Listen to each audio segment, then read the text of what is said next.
Olha, nós vamos falar então sobre a divindade de Jesus nas Escrituras. Estamos falando, é claro, em conexão com os 1700 anos do Concílio de Nicéia.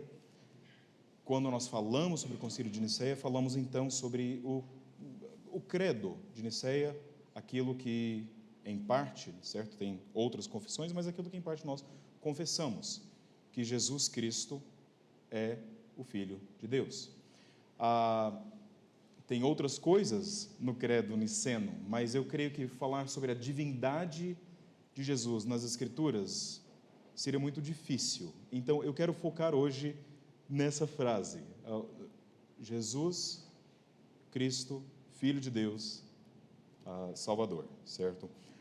Inclusive, como nós somos uma igreja que confessa, estava conversando esses dias, eu gosto sempre de desenhar aqui, estava conversando esses dias com o meu filho, Joel, meu filho mais velho, que hoje tem 10 anos, aliás, a minha filha hoje fez o aniversário dela também de 9 anos, e quando eu estava conversando com eles me perguntaram: papai,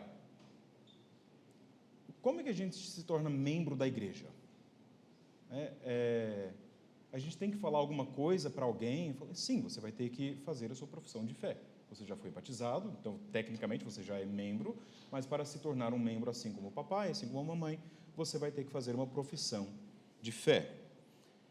Então, ele falou assim: mas como assim? Eu acredito em Jesus.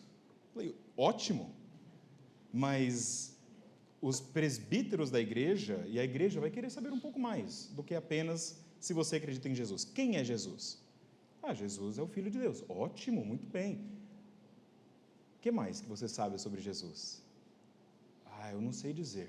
Pronto, certo? Então, nós precisamos saber melhor acerca da nossa fé. E isso não é algo novo, isso é algo que a igreja já faz há séculos, mesmo antes do Concílio de Nicéia. E esse desenhozinho que eu coloquei aqui para os irmãos, como eu sou professor de Novo Testamento, preciso dar um pouquinho de grego aqui para vocês, certo?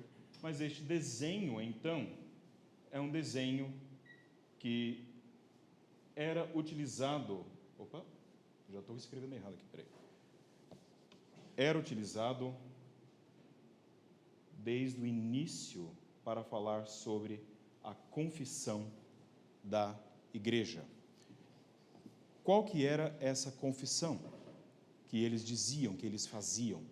Eles diziam: Jesus, Christos, Huios, Theou, Soter.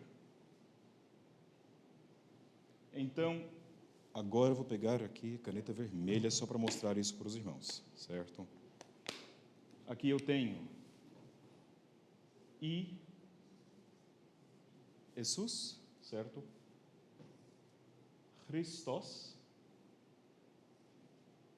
Huios, Theou, Soter. E assim, com este símbolo, eles marcavam os lugares para mostrar: eu acredito que Jesus Cristo é Filho de Deus ou Salvador, certo? Então, aí era um símbolo da igreja primitiva para confessar Jesus Cristo, Filho de Deus, Salvador.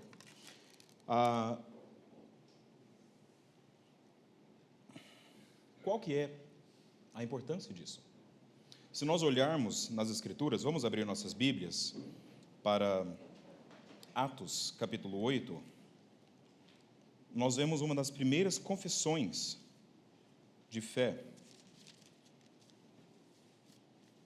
que vem aqui do eunuco etíope. Atos 8,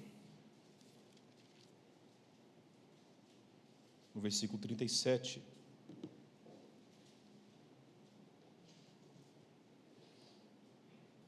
O eunuco pergunta para Filipe, no versículo 36, eis aqui a água que impede que eu seja batizado. Filipe respondeu: é lícito se crês de todo o coração. Respondendo, disse: creio que Jesus Cristo é o Filho de Deus.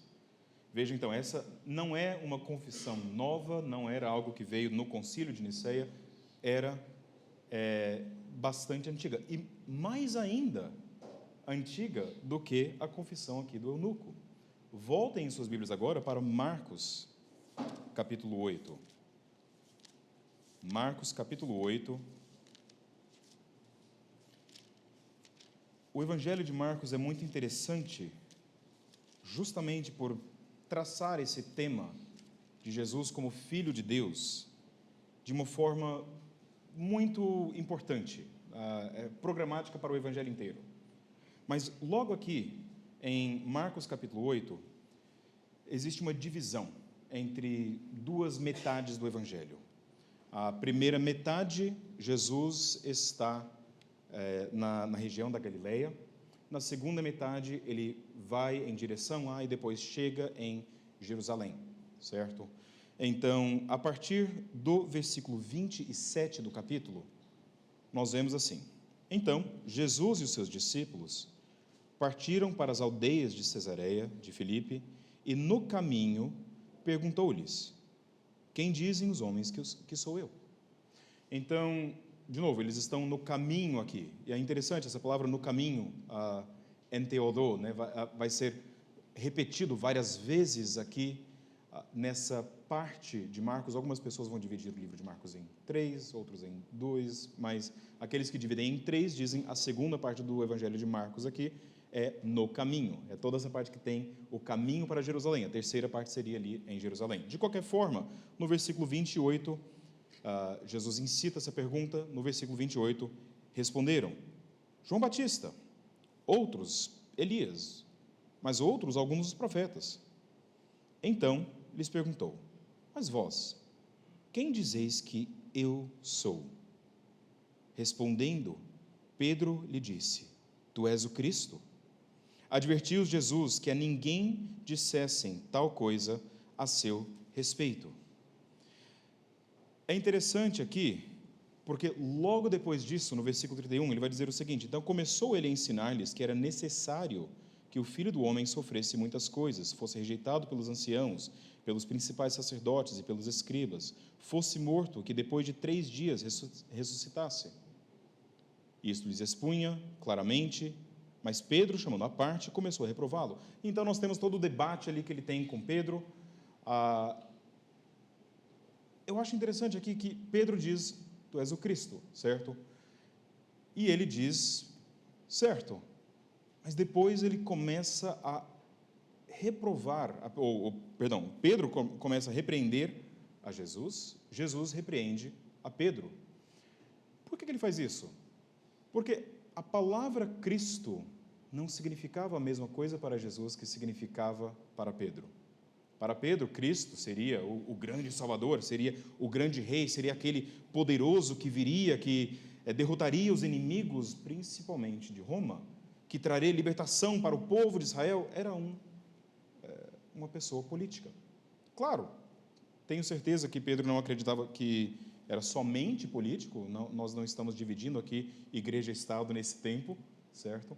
Mas era algo que ele esperava, ele queria ver o Cristo. E Jesus diz: não é bem isso.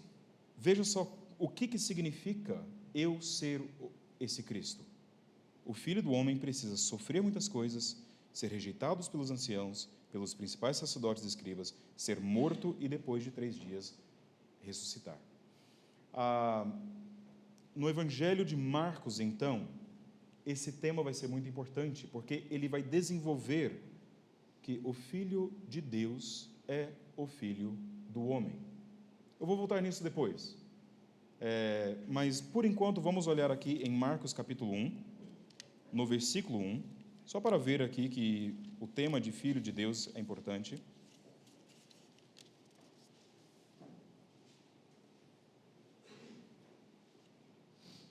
O primeiro versículo já diz: princípio do Evangelho de Jesus Cristo, Filho de Deus.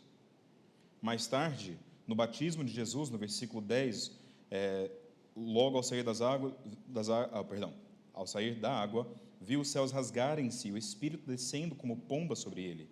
Então foi ouvida uma voz dos céus: Tu és o meu Filho amado, em ti me comprazo. Então, logo aqui no início, tanto no início do Evangelho em si, quanto no início do ministério de Jesus, ele é chamado o Filho de Deus. Claramente, este é o Filho de Deus. Mas isso não é mais mencionado no restante do livro. E é aqui que muitas pessoas vão falar sobre o segredo messiânico de Marcos, porque realmente parece que Jesus queria manter isso um segredo, até o capítulo 15. No final do livro agora, vamos ali. Aliás, não sei se vocês notaram, mas nós vamos fazer isso bastante. Estamos falando ali, afinal, né, sobre a divindade de Jesus nas Escrituras. Então tem bastante texto bíblico aqui para lermos hoje à noite. Mas no capítulo 15, no versículo 37, Jesus, dando um grande brado, expirou. E o véu do santuário rasgou-se em duas partes, de alto a baixo. O centurião que estava em frente dele, vendo que assim expirara, disse: verdadeiramente este homem era o Filho de Deus. Tanto no início quanto no fim, nós temos então esta declaração clara aqui em Marcos: este é o Filho de Deus. A confissão de Pedro, que em Marcos ele diz: Tu és o Cristo, em Mateus capítulo 16, versículo 16, ele diz: Tu és o Cristo, o Filho de Deus. Certo? Então, por quê? Por que essa era a confissão da igreja primitiva? O que significa Filho de Deus? Nós, hoje em dia, por causa da nossa rica teologia, imediatamente ouvimos Filho de Deus e falamos segunda pessoa da Trindade.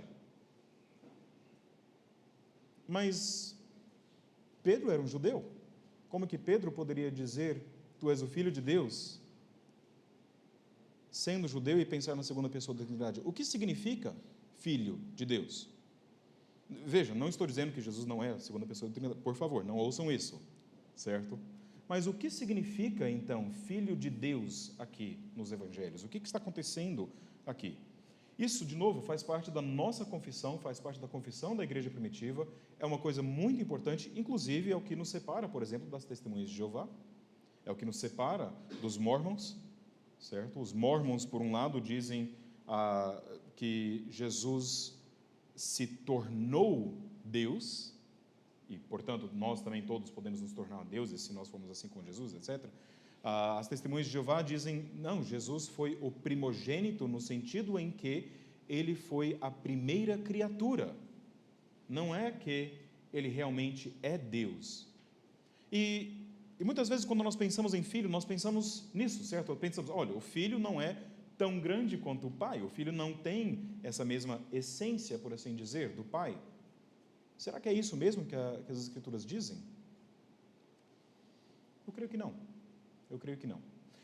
Para a gente tentar entender isso, então, para tentarmos entender a nossa confissão e por que nós confessamos que Jesus é Filho de Deus nas Escrituras, precisamos voltar ao início.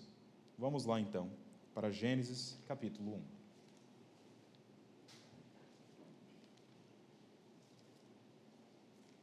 1. Gênesis 1.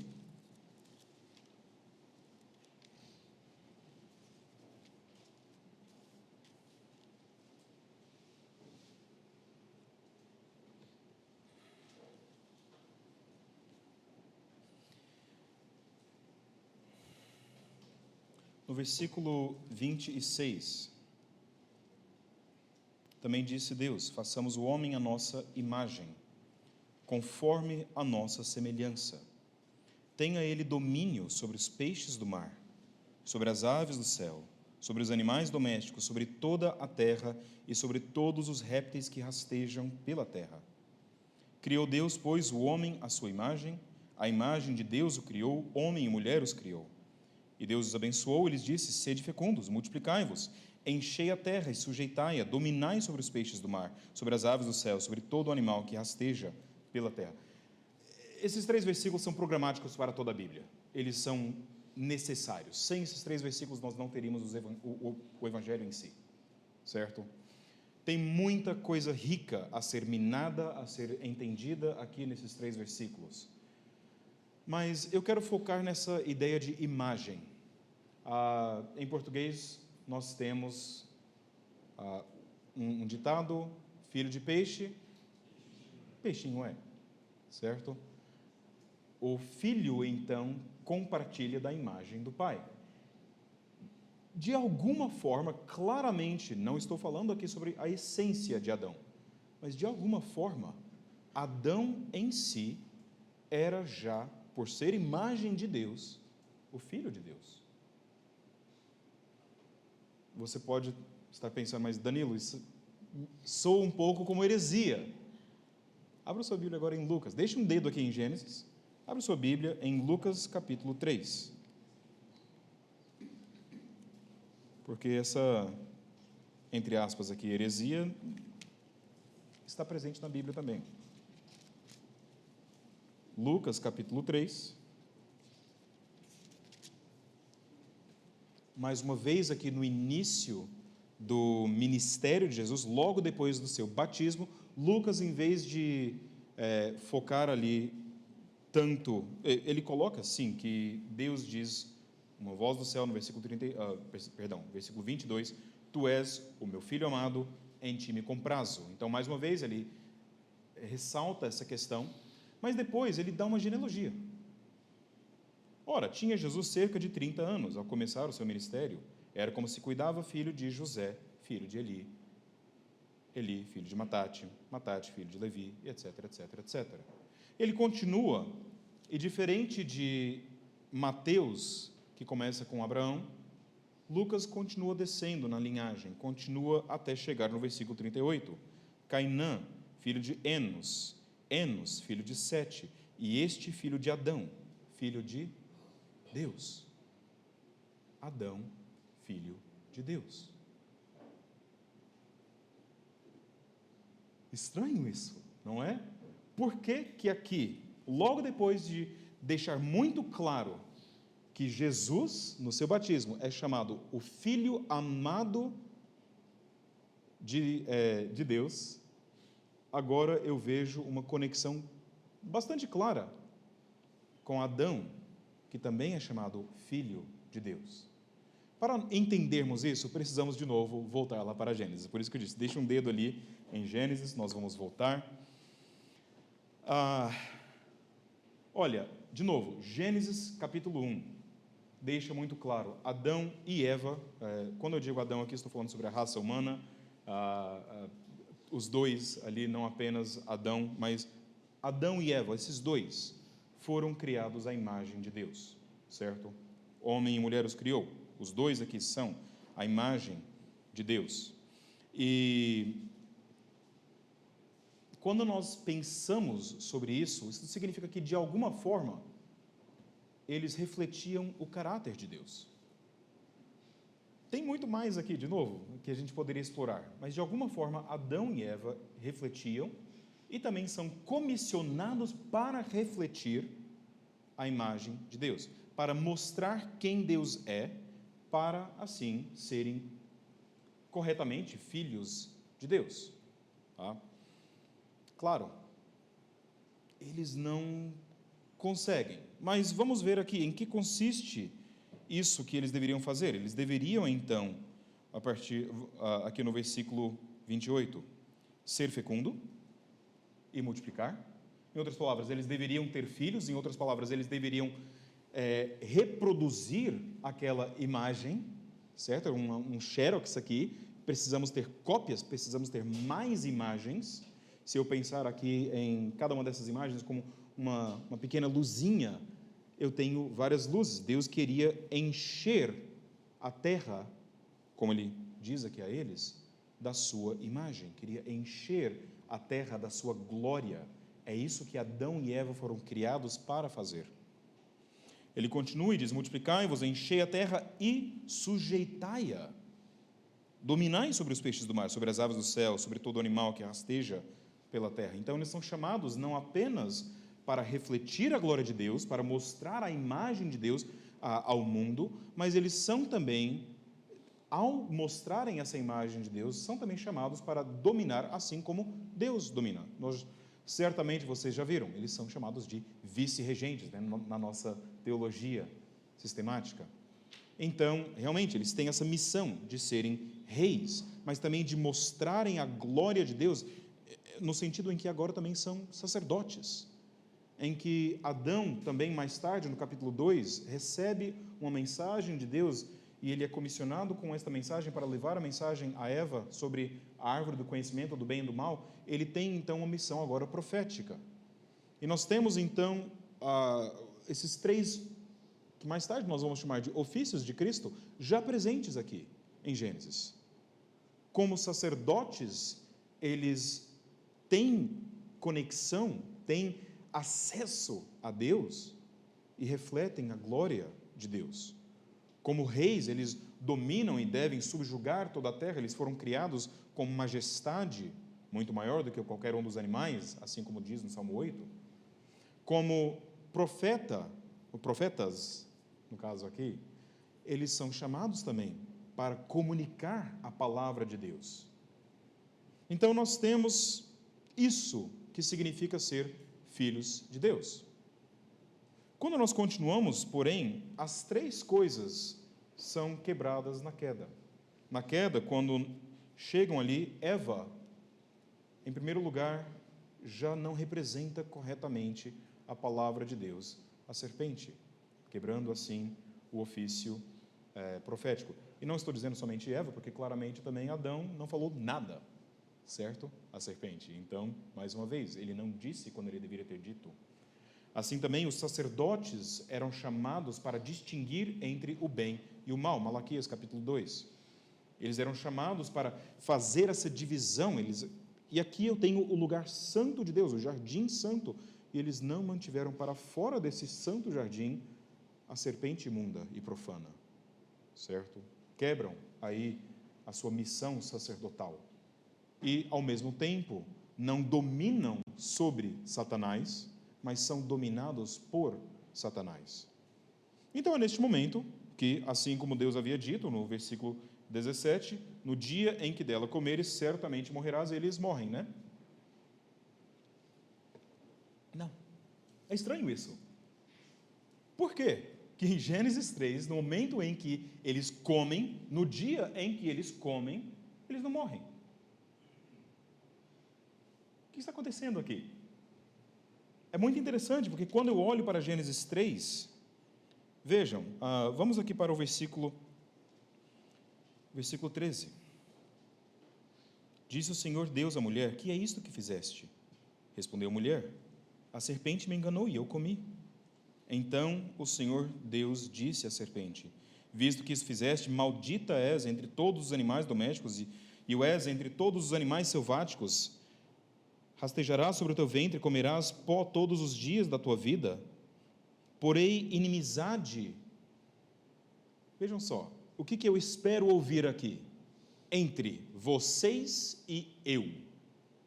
Não é isso que eu esperaria ver? Eles se aliaram com a serpente, eles obedeceram à voz da serpente em vez de obedecer à voz de Deus. Eles se colocaram do lado da morte. Mas Deus diz: porém inimizade entre ti e a mulher, entre a tua descendência e o seu descendente. Este te ferirá a cabeça e tu lhe ferirás o calcanhar. Então nós temos sim maldições para a mulher, maldições para o homem, mas nenhuma delas é aquela maldição da morte imediata que Deus havia prometido. O que eu vejo aqui, meus irmãos, é graça neste momento. E certamente também é o que Adão e Eva viram. Porque assim que, capítulo 4, versículo 1, coabitou o homem com Eva, a sua mulher, esta concebeu e deu à luz a Caim, e então disse: adquiri um varão com o auxílio do Senhor. O que está acontecendo? De novo, vou escrever um pouco de línguas bíblicas aqui no quadro para a gente, mas eu tenho, então, Caim, certo? Vou colocar assim. E ela diz: porque eu eu adquiri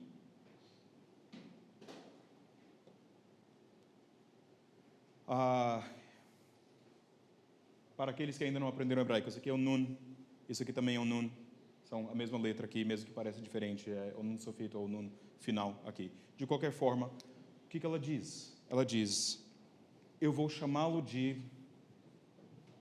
recebido, porque eu recebi, certo? Eu recebi um varão com o auxílio do Senhor. O que ela pensa? Eu tive um filho, eu tive aqui um primogênito, este é o descendente prometido. Ela está olhando para as promessas de Deus, e ela diz, eu recebi de Deus um varão.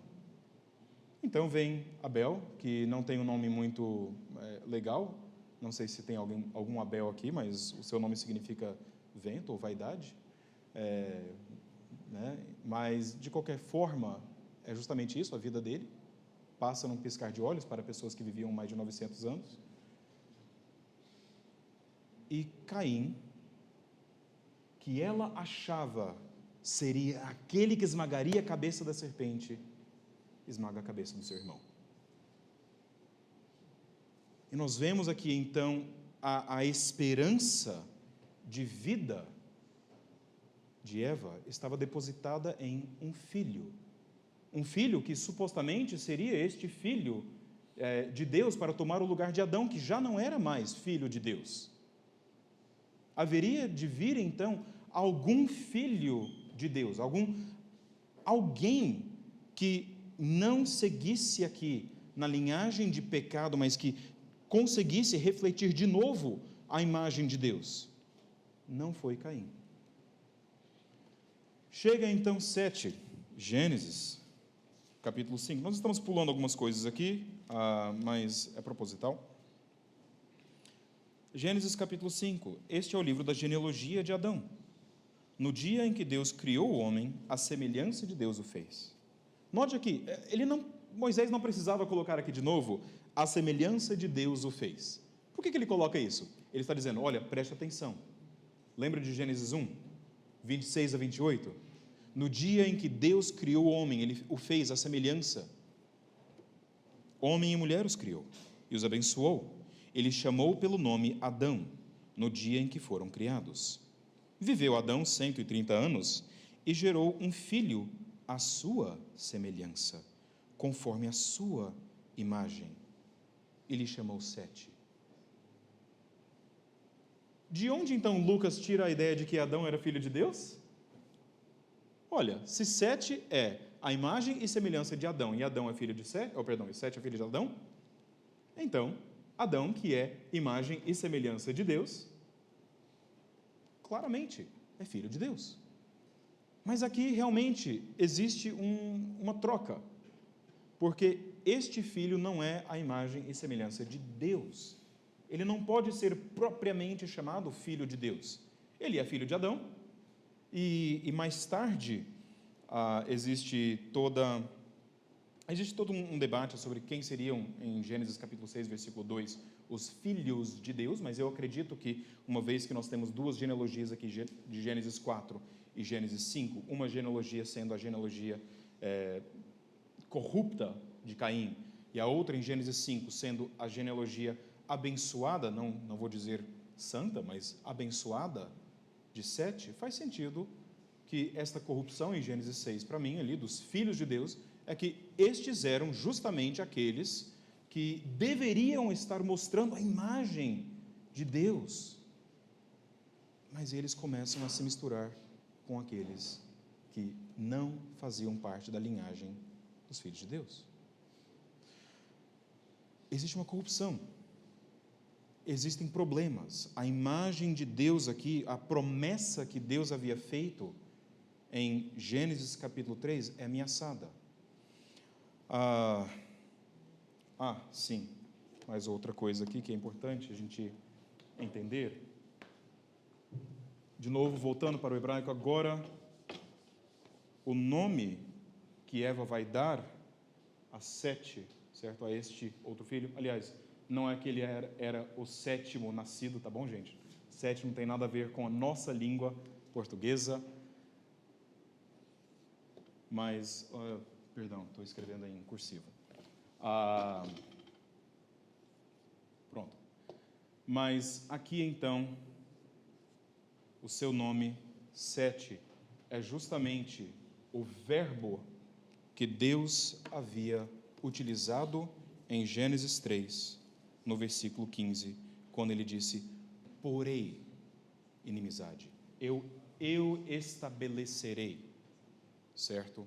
E aqui então, o que Eva diz ou o que Adão diz aqui, ele lhe chamou Sete, por quê? Porque este agora é aquele que foi estabelecido por Deus. Em vez de dizer, eu adquiri, Deus estabeleceu.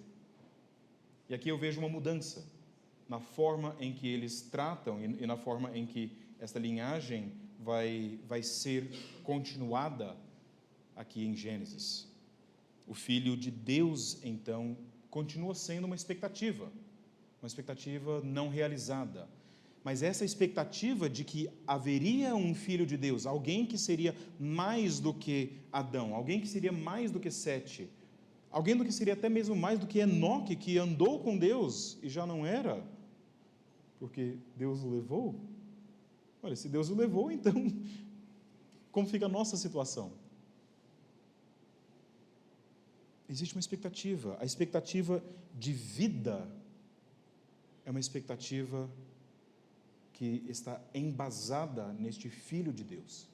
Precisa haver algum Filho de Deus.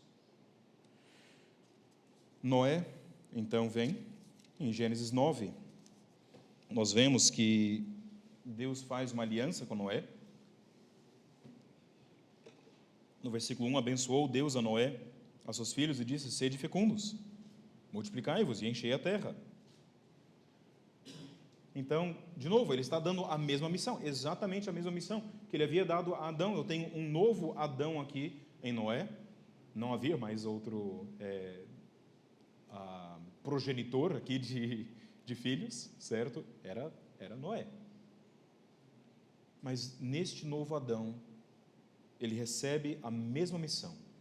E justamente depois disso ele vai e fica bêbado.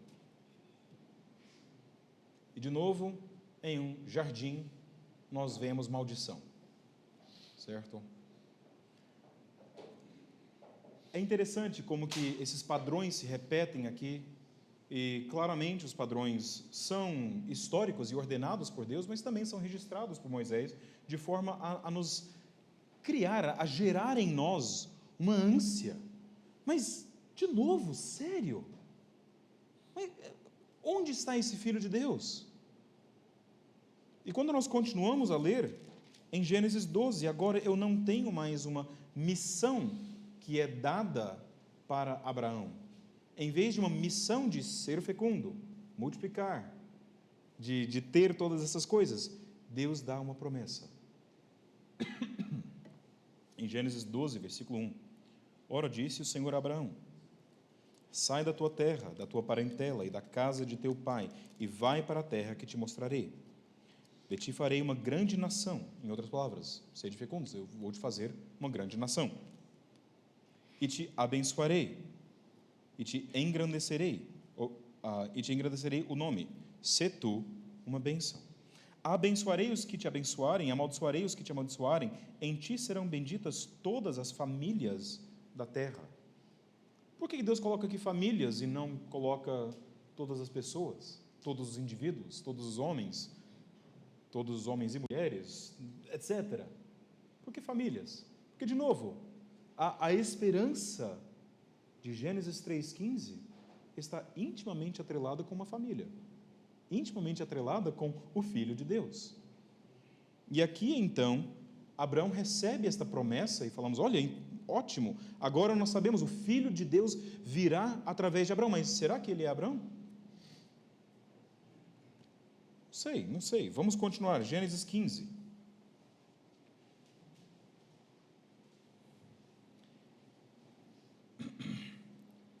Em Gênesis 15, Deus vem, ele abençoa a Abrão. No versículo 12, ao pôr do sol, caiu um profundo sono sobre Abrão, e grande pavor e cerradas trevas acometeram. Então lhe foi dito: sabe com certeza que a tua posteridade será peregrina em terra alheia, e será reduzida à escravidão, e será afligida por 400 anos, mas também eu julgarei a gente a que tem de sujeitar-se, e depois sairão com grandes riquezas. E tu irás para os teus pais em paz, serás sepultado em ditosa velhice. Na quarta geração tornarão para aqui, porque não se encheu ainda a medida da iniquidade dos amorreus. Então Deus faz esta aliança ali com Abrão. Note que ele promete morte para Abraão, então não é bem ele que seria o filho de Deus. Eu continuo para Gênesis capítulo 17, e ali, então, Deus faz no versículo 10 uma aliança com ele. Esta é a minha aliança que guardareis entre mim e vós, e a tua descendência. A descendência aqui sendo exatamente o mesmo termo que é utilizado em Gênesis 3, versículo 15, o descendente. É um substantivo coletivo, então pode significar tanto um quanto muitos. Então, algumas traduções, inclusive lá em Gênesis 3,15, eu não acho que é uma boa tradução, mas algumas traduções colocam entre a descendência da serpente e a sua descendência da mulher. Eu creio que ali sim está falando sobre um descendente, até mesmo por aquilo que nós já vimos com Eva, certo? Mas voltando aqui para o nosso texto, esta é a minha aliança que guardareis entre mim e vós e a tua descendência. Todo macho entre vós será circuncidado. Circuncidareis a carne do vosso prepúcio, será isto por sinal de aliança entre mim e vós. E aí ele vai continuar falando sobre a circuncisão. Notem que, quando ele fala sobre circuncisão, ele não explica o que é, não explica como fazer, ele presume que Abraão já sabia o que era circuncisão, certo? Em outras palavras, a circuncisão não foi algo que começou com os judeus. Isso foi uma revelação para mim. Vou contar uma história aqui para vocês agora.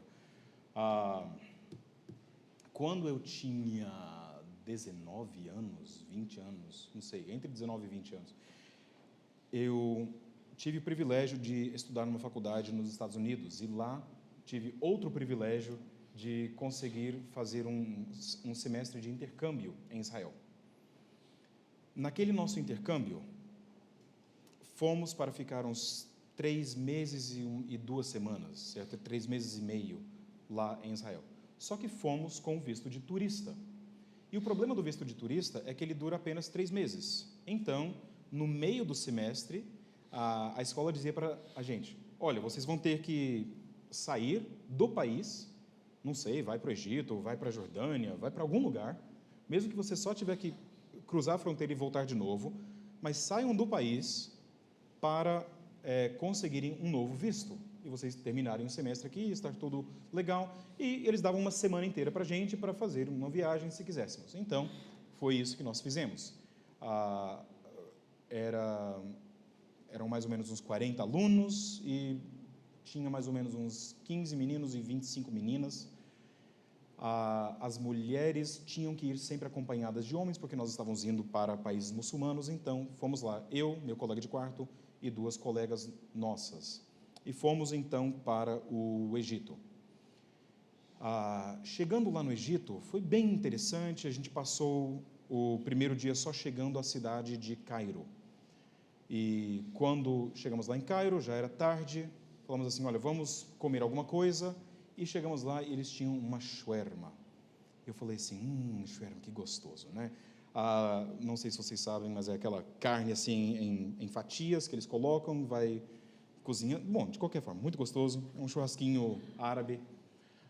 E eles colocam num pão sírio, com uma saladinha, um hummus e algumas outras coisas, você come aquilo. Só que os meus colegas falaram assim: Danilo, não pega salada. Eu falei: eu sou brasileiro, cara, eu consigo comer qualquer coisa, não tem problema não.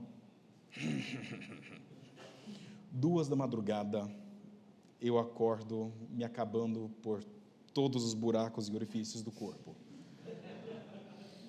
Até às 7 da manhã, e eu não ter mais nada para pôr para fora, certo? E 7 da manhã era o horário que a gente tinha combinado mesmo, que iríamos para ver as pirâmides de Giza. Vamos lá então. Beleza. E eu estou me sentindo muito mal, a gente entra no táxi, estamos indo, eu estou assim, não consigo abrir o olho direito, estou muito mal mesmo. Chegamos lá e falaram assim, olha Danilo, vamos andar a camelo aqui, tem um lugar aqui, a gente pode andar a camelo e tirar foto e tal. Eu falei assim, olha, é a única oportunidade que eu vou ter na vida de andar a camelo. Não sei se alguém aqui já andou a camelo. Não é um cavalo assim, que você fica assim. É um negócio que vai andando desse jeito assim, certo?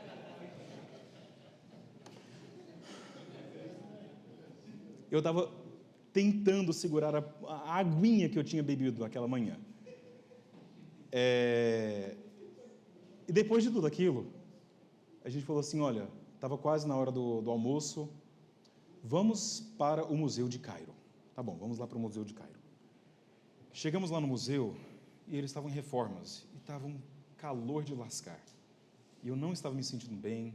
Eu falei assim, gente, eu não estou aguentando, eu vou ver se eu encontro alguma sala com ar-condicionado. E encontrei. A única sala do Museu de Cairo que naquele tempo, eu acho que hoje já é diferente, mas naquele tempo tinha ar-condicionado. Então, entrei na sala e comecei a... Só fiquei ali por um tempo. Mas aí eu percebi que a sala tinha ar-condicionado porque era a sala que tinha os artefatos mais antigos de Cairo, ou do Egito, né? E agora, para aquelas senhoras que estão nos assistindo, eu peço perdão, mas é o que eu vi. Então, tinham várias estatuetas de líderes de faraós nus com uma ereção, vários símbolos fálicos de 2.500, 3.000, 4.000 antes de Cristo. Eu olhei e falei assim, esse camarada está circuncidado. Realmente. Naquele momento eu comecei a pensar assim, peraí, a circuncisão não começou com Israel. Cheguei e falei com o meu professor, ele lá em Israel, ele falou, não, claro que não. E deixou assim, eu falei, mas o que isso significa então? Se Deus pegou um símbolo de uma cultura que já existia, o que aquele símbolo significava? O que significava a circuncisão? De novo, eu era jovem, não sabia fazer pesquisa, mas aquela pergunta ficou comigo. Mais tarde, quando comecei o seminário, eu comecei a fazer um pouco mais de pesquisa e descobri, tem um artigo muito bom, esqueci o nome do autor agora, mas está no Southern Baptist Theological Seminary Journal, o jornal do Seminário Batista do Sul, lá dos Estados Unidos. O primeiro nome dele é John, mas não ajuda muito, né? De qualquer forma, encontrei algumas coisas, e eles disseram o seguinte, olha, não era somente o Egito, no tempo de Abraão, que tinha a circuncisão, que, na verdade, a circuncisão continuou até mesmo os tempos a circuncisão egípcia, continuou até mesmo os tempos de Jesus.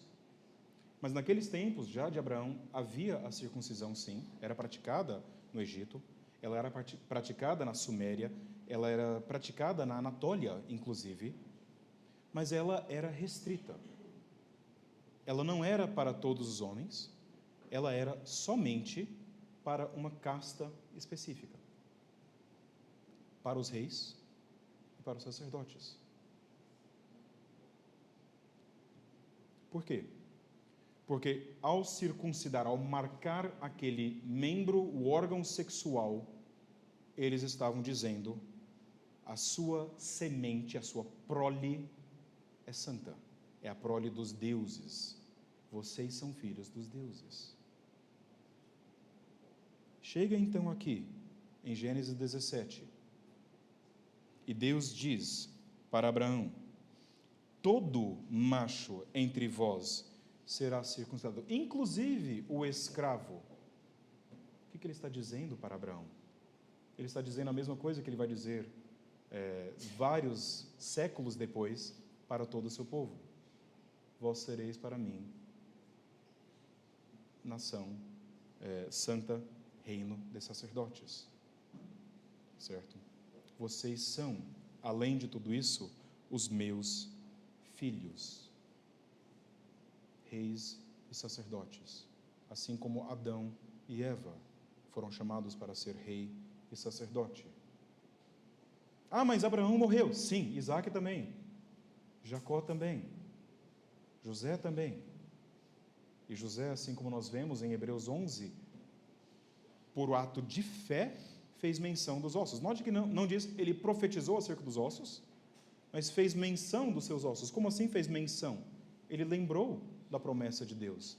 E na fé que ele tinha em Deus, ele disse, olha, Deus prometeu que a terra seria nossa, Deus prometeu que nós teríamos vida com ele, então leve os meus ossos para lá, porque quando ele fizer alguma coisa para me voltar à vida, eu quero abrir os olhos na terra prometida. Um ato de fé. Não somente de José, mas de todos os patriarcas, que todos pediram para ser enterrados no mesmo lugar. Por que isso, então? Porque em tudo isso, eles estão olhando para as promessas de Deus, estão olhando para Gênesis 3, versículo 15, que diz, existe esperança.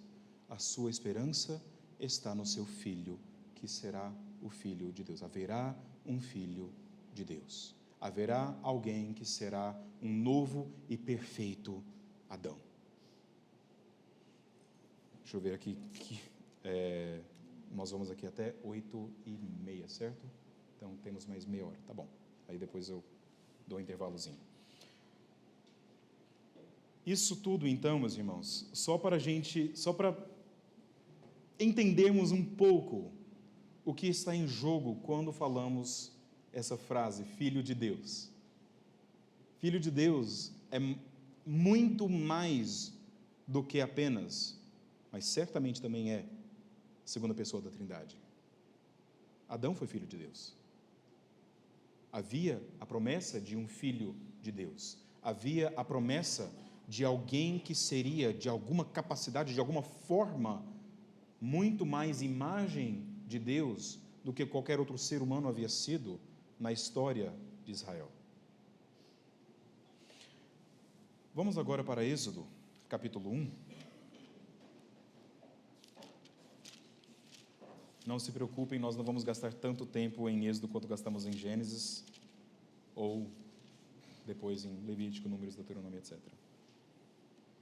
Mas em Êxodo capítulo 1, começamos o livro com a genealogia rápida aqui dos filhos de Jacó. E no versículo 6, faleceu José e todos os seus irmãos e toda aquela geração. Então, de novo, parece aqui um fim, mas cadê? Certo? Versículo 7, mas os filhos de Israel foram fecundos e aumentaram muito, e se multiplicaram, e grandemente se fortaleceram, de maneira que a terra se encheu deles. Gênesis 1, 26 a 28, de novo aqui. Mas agora, Moisés está mostrando assim, veja só, Deus cumpriu a promessa que ele havia feito a Abraão, Isaque e Jacó. Ele está cumprindo isso. Agora nós temos aqui um povo que está fazendo aquilo que Adão foi criado para fazer. Ao mesmo tempo, este povo ainda era escravo. Ao mesmo tempo, este povo ainda era pecador. Em Êxodo capítulo 4, mais tarde, então, quando Deus está conversando com Moisés,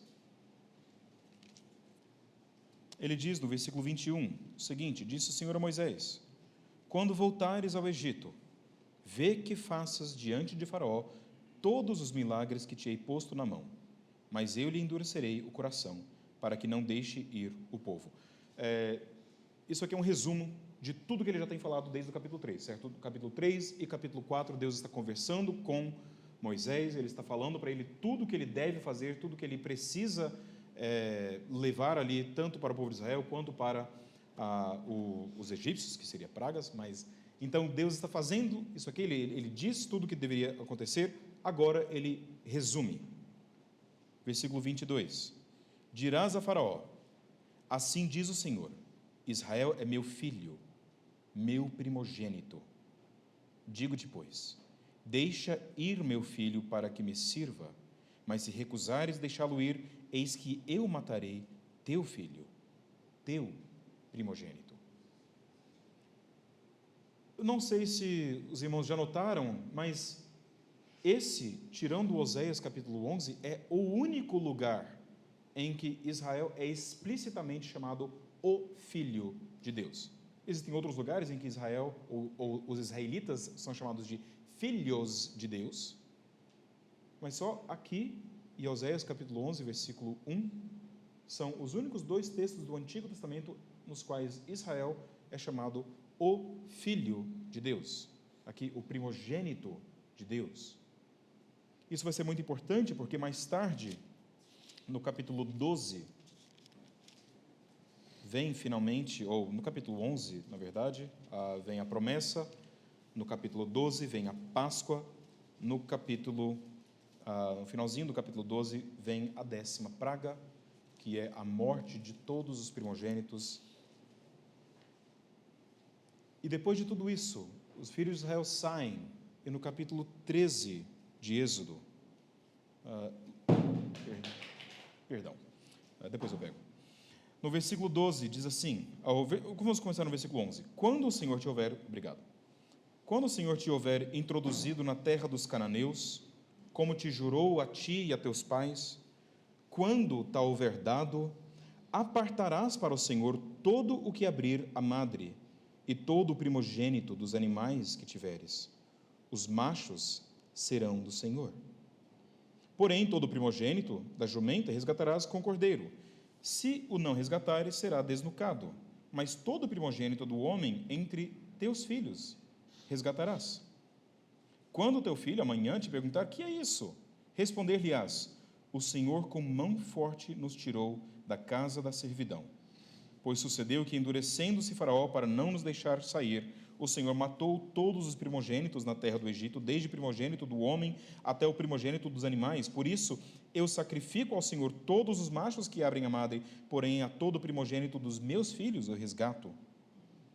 E isto será como sinal na tua mão e por frontais entre os teus olhos, porque o Senhor com mão forte nos tirou do Egito. Observem aqui, então, o que está acontecendo. A partir deste momento, toda vez que você tivesse um filho, ou um primeiro filho, né? Toda vez que houvesse um primogênito em Israel, ele pertencia a Deus. E o que você tinha que fazer, então, para conseguir ter a vida do seu primogênito, era resgatar o seu filho. Era fazer um sacrifício, oferecer um sacrifício a Deus e dizer, Deus, eu cuido dele, eu sei que ele é do Senhor, mas deixa eu cuidar, deixa eu resgatar a vida dele. Porque a nação inteira de Israel havia sido resgatada e ela era a nação do primogênito, ou dos primogênitos de Deus. Então, esse tema aqui de primogenitura, de filiação a Deus, é um tema importantíssimo para Israel, porque por meio de Israel, assim como Deus havia prometido para Abraão, Deus traria bênção para todo o mundo, um mundo que precisava, um mundo que desde Adão jazia no maligno, estava passando por todas as consequências do pecado, da morte, da destruição, do domínio de Satanás, e precisava então de um Filho de Deus perfeito, que viesse, que trouxesse o domínio de Deus, que trouxesse a ordem e a justiça que somente pertence àqueles que são imagem, de fato, de Deus. Então, é isso que está acontecendo aqui. Nós temos, então, em todo o Antigo Testamento, essas visões, essas imagens claras que nos apontam para a necessidade de um Filho de Deus. Irmãos, olhando para trás agora, claramente, nós vemos tudo isso como sombras de Cristo, na lei de Moisés. Aliás, título de um ótimo livro do Vern Poitras. Mas nós olhamos, então, para essas coisas e vemos Só existe um. Só existe um que foi estabelecido por Deus para ser a verdadeira imagem de Deus. Mas, mais uma vez, vamos explorar isso um pouco mais no Antigo Testamento, porque quanto mais nós exploramos isso, eu acho que mais nós entendemos ao nosso próprio Senhor Jesus. Mais nós entendemos a sua divindade, porque a sua divindade claramente é a divindade do Filho de Deus de uma forma diferente daquilo que nós estamos explorando aqui. Mas tudo isso que nós estamos explorando também informa o que nós entendemos acerca da pessoa e da divindade de Jesus. Vamos para 2 Samuel agora, vamos pular bastante.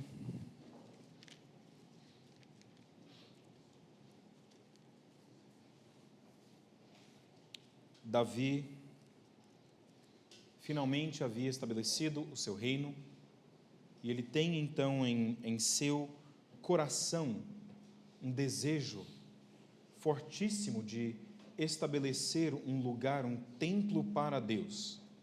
Deus diz para ele, lá em Crônicas, veremos que Deus disse para ele: não pelo sangue que você derramou, você não está apto, você não tem mãos limpas e puras o suficiente para me construir uma casa. Eu preciso que um filho de paz, Salomão, seja aquele que me construa esta casa, certo? Mas aqui, não, você não vai construir isso. Inclusive, eu vou fazer algo diferente, Davi. Veja aqui, 2 Samuel capítulo 7. Sucedeu que, habitando o rei Davi em sua própria casa, tendo-lhe o Senhor dado descanso de todos os seus inimigos em redor, disse o rei ao profeta Natã: olha, eu moro em casa de cedros, e a arca de Deus se acha numa tenda. Disse Natã ao rei: vai, faze tudo o que está no teu coração, porque o Senhor é contigo. Porém, naquela mesma noite, veio a palavra do Senhor a Natã, dizendo: vai, diz a meu servo Davi, assim diz o Senhor, edificar-me-ás casa para a minha habitação? Porque em casa nenhuma habitei, desde o dia em que fiz subir os filhos de Israel do Egito, até o dia de hoje, mas tenho andado em tenda, em tabernáculo. Em todo lugar que andei com todos os filhos de Israel, falei, acaso, alguma palavra com qualquer das suas tribos, a quem mandei apacentar o meu povo de Israel, dizendo: por que não me edificais uma casa de cedro? Agora, pois, assim dirás ao meu servo Davi: assim diz o Senhor dos exércitos: tomei-te da malhada, de detrás das ovelhas, para que fosses príncipe sobre o meu povo, sobre Israel. E fui contigo. Por onde quer que andaste, eliminei os teus inimigos diante de ti, e fiz grande o teu nome, como só os grandes têm na terra. Prepararei lugar para o meu povo, para Israel, e o plantarei, para que habite no seu lugar e não seja mais perturbado, e jamais os filhos da perversidade o aflijam como dantes. Notem aqui uma coisa, certo? Ele diz então: não é você que vai me preparar uma casa, mas eu que vou preparar um lugar para Israel, certo? Versículo 11: desde o dia em que mandei houvesse juízes sobre o meu povo de Israel, dar-te-ei, porém, descanso de todos os teus inimigos. Também o Senhor te faz saber que Ele, o Senhor, te fará casa. Agora não é só lugar, mas casa. Deus, eu quero construir uma casa para o Senhor. Deus diz: não, sou eu quem vou construir a sua casa. E aqui casa falando no sentido de dinastia, certo? Quando teus dias se cumprirem e descansares com teus pais, então farei levantar depois de ti o teu descendente que procederá de ti, e estabelecerei o seu reino. Este edificará uma casa ao meu nome, e eu estabelecerei para sempre o trono do seu reino. Eu lhe serei por pai. Perdão. Eu lhe serei por pai, e ele me será por filho. Se vier a transgredir, castigá-lo-ei com varas de homens e com açoites de filhos de homens. Mas a minha misericórdia se não apartará dele, como a retirei de Saul, a quem tirei de diante de ti. Porém a tua casa e o teu reino serão firmados para sempre diante de ti. Teu trono será estabelecido para sempre. Segundo todas estas palavras e conforme toda esta visão, assim falou Natã Davi. Perdão. É importante a gente parar e meditar um pouco aqui sobre o que está acontecendo aqui, certo? Davi queria construir uma casa para Deus. Por quê? Certamente porque ele era um homem segundo o coração de Deus, ele amava a Deus, ele queria então estabelecer este relacionamento de Deus com o próprio reino aqui de Israel, mas ao mesmo tempo, vamos pensar aqui politicamente, Davi não era burro, certo? Ele está pensando também sobre o seu reino, e ele diz, olha, se eu conseguir estreitar os laços entre mim e Deus, certamente eu vou ter um bom reino, um bom reinado. E Deus diz, não é você que vai fazer isso, sou eu. Eu te escolhi, eu te coloquei aqui como rei. E nós vemos ao longo da história de Davi inteira, que existe, e não somente ao longo da história de Davi, mas ao longo de toda a história de Israel, existe sempre uma conexão bem importante entre o rei, o representante, e o povo, os representados.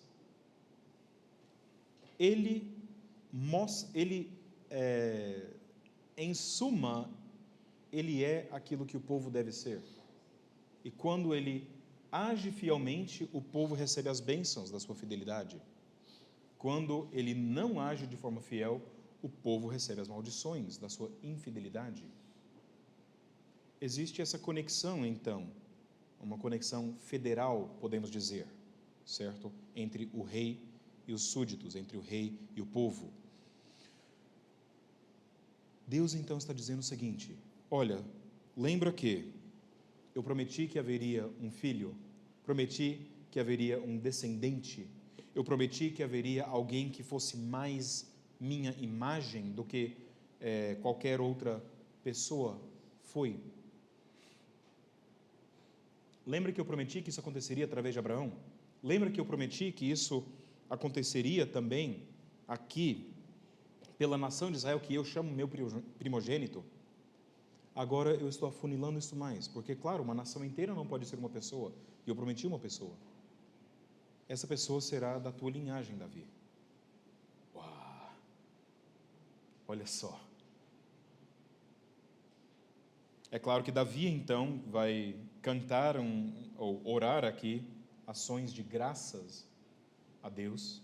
E depois disso, ele vai dizer várias coisas. Vamos para os Salmos. Salmo capítulo 2. O Salmo 2, né?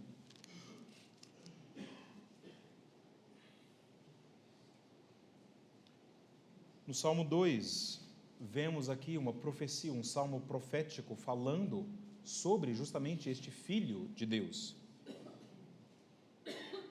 Porque se enfurecem os gentios e os povos imaginam coisas vãs, os reis da terra se levantam, os príncipes conspiram contra o Senhor e contra o seu ungido, dizendo, rompamos os seus laços e sacudamos de nós as suas algemas, ri-se aquele que habita nos céus, o Senhor zomba deles.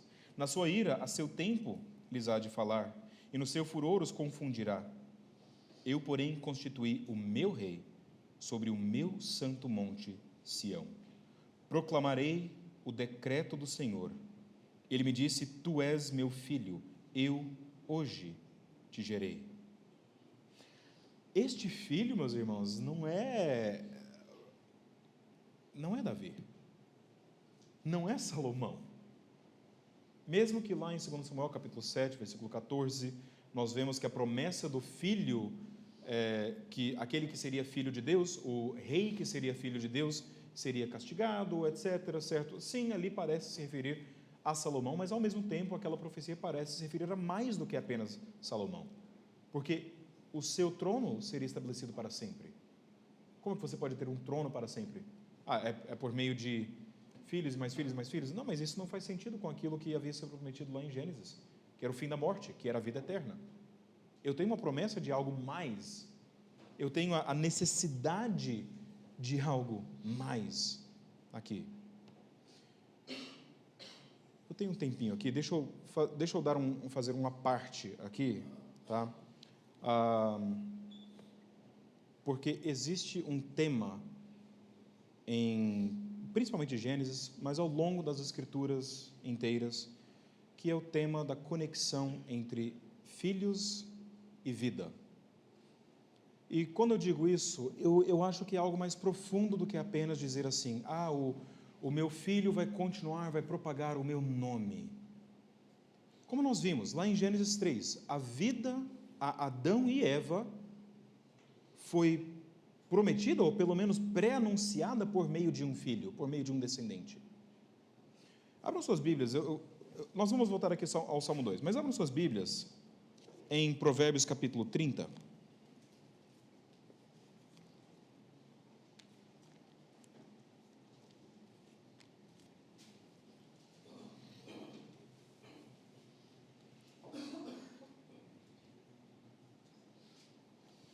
Provérbios capítulo 30, versículo 15. A sanguessuga tem 2 filhas, a saber, dá. Há 3 coisas que nunca se fartam. Prestem atenção. Tá? 3 coisas que nunca se fartam. Sim, 4 que não dizem basta. Versículo 16.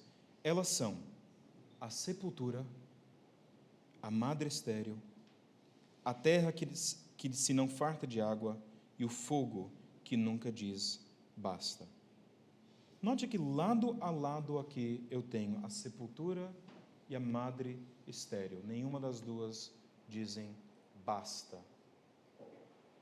Por quê? Por um lado, a sepultura está sempre querendo mais morte.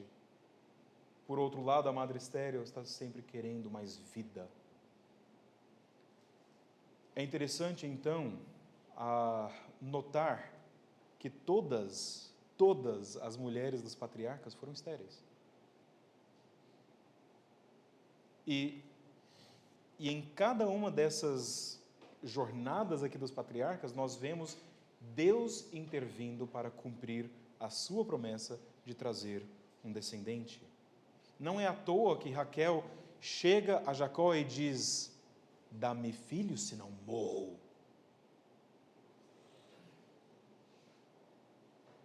Certo?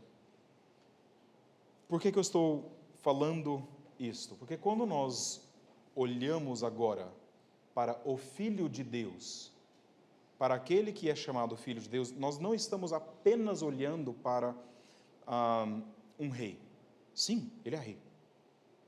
Nós não estamos apenas olhando para alguém que seria e mostraria a verdadeira imagem de Deus. Sim, ele é isso. Nós estamos olhando no Antigo Testamento para a promessa de alguém por meio de quem viria a vida, e a vida eterna. Quando nós olhamos então no Salmo 2, no versículo 7, eu tenho aqui todos os inimigos de Deus, todos aqueles que tentam trazer, lutar contra Deus. E ele diz: mas eu já estabeleci, não no seu palácio, no meu santo monte, no lugar da minha santidade, um rei que está no meu templo, um rei que é sacerdote. No meu santo monte, Sião, versículo 6, eu constituí o meu rei. No versículo 7, proclamarei o decreto do Senhor. Ele me disse: tu és meu filho, eu hoje te gerei. Então, em cada um desses textos nós vemos a revelação progressiva de Deus. Vemos Deus cada vez um pouquinho mais mostrando o que significa, o que seria esse filho prometido. Quem seria esse filho de Deus? É isso que está sendo desenvolvido em todos esses textos aqui.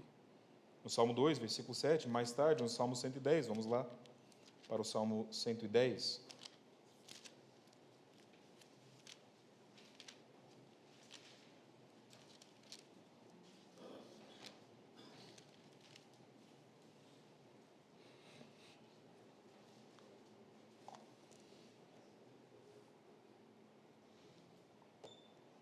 Disse o Senhor ao meu Senhor: assenta-te à minha direita, até que eu ponha os teus inimigos debaixo dos teus pés. Mais uma vez, nós vemos essa imagem de colocar os inimigos debaixo dos pés, isto é, de subjugar os inimigos, mas isso não te lembra de outra coisa que nós já vimos aqui?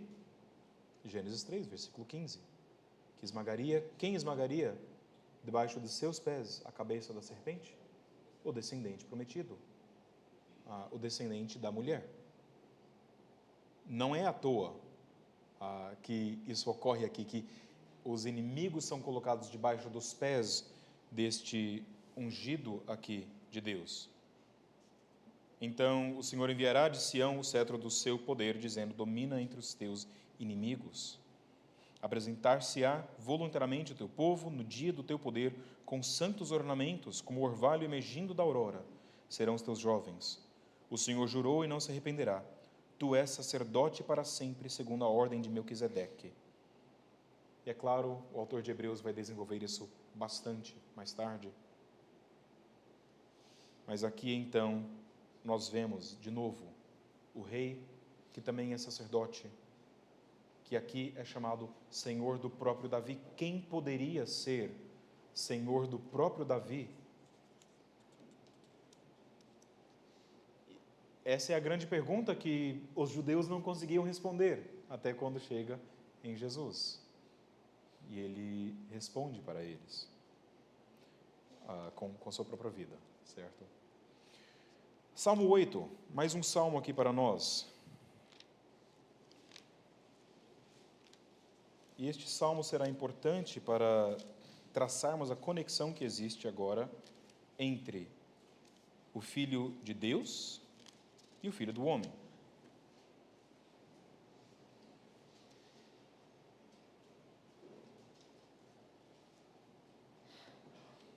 Ao mestre de canto, segundo a melodia, os lagares, salmo de Davi. Ó Senhor, Senhor nosso, quão magnífico em toda a terra é o teu nome, pois expuseste nos céus a tua majestade. Da boca de pequeninos e crianças de peito suscitaste força por causa dos teus adversários, para fazeres emudecer o inimigo e o vingador. Mais uma vez, o inimigo e o vingador é emudecido, ele é sujeitado, assim como Deus havia falado em Gênesis 1, versículo 26 a 28, sujeitai, dominai e sujeitai sobre toda a terra. Mas aqui são os inimigos que são sujeitados. Versículo 3, quando contemplo os céus, os teus céus, obra dos teus dedos, e a lua e as estrelas que estabeleceste, que é o homem que dele te lembres, e o filho do homem que o visites. Fizeste, no entanto, por um pouco menor do que Deus, e de glória e de honra o coroaste. Deste-lhe domínio sobre as obras da tua mão, e sobre seus pés tudo lhe puseste. Note aqui, meus irmãos, essas coisas, as imagens que estão ocorrendo aqui. Davi está cantando, está desenvolvendo uma poesia muito bela aqui, mas ao mesmo tempo claramente aludindo a Gênesis. Veja só, deste-lhe domínio sobre as obras da tua mão. Então, domínio, de novo, Gênesis 1, certo? Nós já vimos várias imagens aqui da criação. E sob seus pés tudo lhe puseste. Ovelhas e bois, todos, e também os animais do campo, as aves do céu, os peixes do mar, e tudo que percorre as sendas dos mares. Ó Senhor, Senhor nosso, quão magnífico em toda a terra é o teu nome. Mas, será que os animais realmente estavam debaixo dos pés? Será que tudo estava debaixo dos pés do Filho do Homem? E aqui, de novo, Filho do Homem parece ser, olha, o ser humano, certo? Mais tarde, Jesus vai tomar justamente essa expressão, e vai ser a expressão favorita dele em todos os evangelhos. Ele se chama o Filho do Homem. Não Filho de Deus, mas Filho do Homem. Por que será? Porque ele está dizendo: eu sou este Filho do Homem. Davi não está falando aqui sobre a realidade, mas sobre aquilo que foi prometido. Davi está falando sobre a missão que o homem tinha, a dignidade que o homem tinha, mas ele não está levando, vocês podem notar aqui, em consideração a natureza caída do homem. a forma em que ele não conseguiu alcançar esta glória? Porque ele está falando sobre o perfeito Filho do Homem. Voltando aqui então, só para resumir o que nós vimos até agora, nós temos uma confissão, nós confessamos que Jesus é o Filho de Deus, e para entendermos melhor o que é o Filho de Deus, precisamos olhar para o Antigo Testamento e enxergar ali o Filho de Deus no Antigo Testamento, que em primeiro lugar, ou à primeira vista, parece ser Adão. Quando nós continuamos olhando de novo pela progressividade da revelação, vemos que este Filho de Deus é a nação de Israel, agora que toma o lugar como um segundo Adão, o lugar de Adão. Mas quando nós continuamos de novo na revelação de Deus, vemos que o Filho de Deus, ou o rei, de alguma forma especial, o rei prometido da linhagem de Davi, seria, de uma forma bem especial, o Filho de Deus. Ele teria Deus por pai, ele teria um relacionamento profundo com Deus. E comecei só nessa última partezinha, falando aqui sobre a conexão que existe, então, entre o Salmo 8, onde falamos ali sobre, ou onde Davi fala sobre o Filho do Homem, e também essa expressão, Filho do Homem e Filho de Deus. Vamos abrir nossas Bíblias agora em Daniel capítulo 7. Eu gostaria de continuar a explorar este Filho do Homem.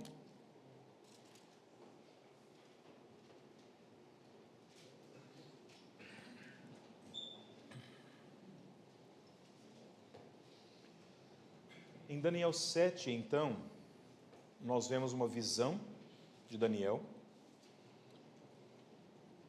Não temos o tempo de ler toda a visão, mas eu recomendo muito que os irmãos estudem bastante esta visão, inclusive quando vocês forem estudar os evangelhos, porque, de novo, se é a expressão preferida de Jesus para usar de si mesmo, falar sobre si mesmo como Filho do Homem, não parece que ele está se referindo ali ao termo que Ezequiel usava para si mesmo, certo? Parece algo muito mais conectado com isso que nós vemos aqui em Daniel 7. Eu volto nisso daqui a pouco, mas vamos ver aqui então em Daniel 7, versículo 2. Eu estava olhando durante a minha visão da noite, e eis que os 4 ventos do céu agitavam o mar grande. Então, ele vê várias bestas aqui, várias coisas tumultuosas que se opõem contra o povo de Deus e contra o próprio Deus. E depois de tudo isso, vamos agora para o versículo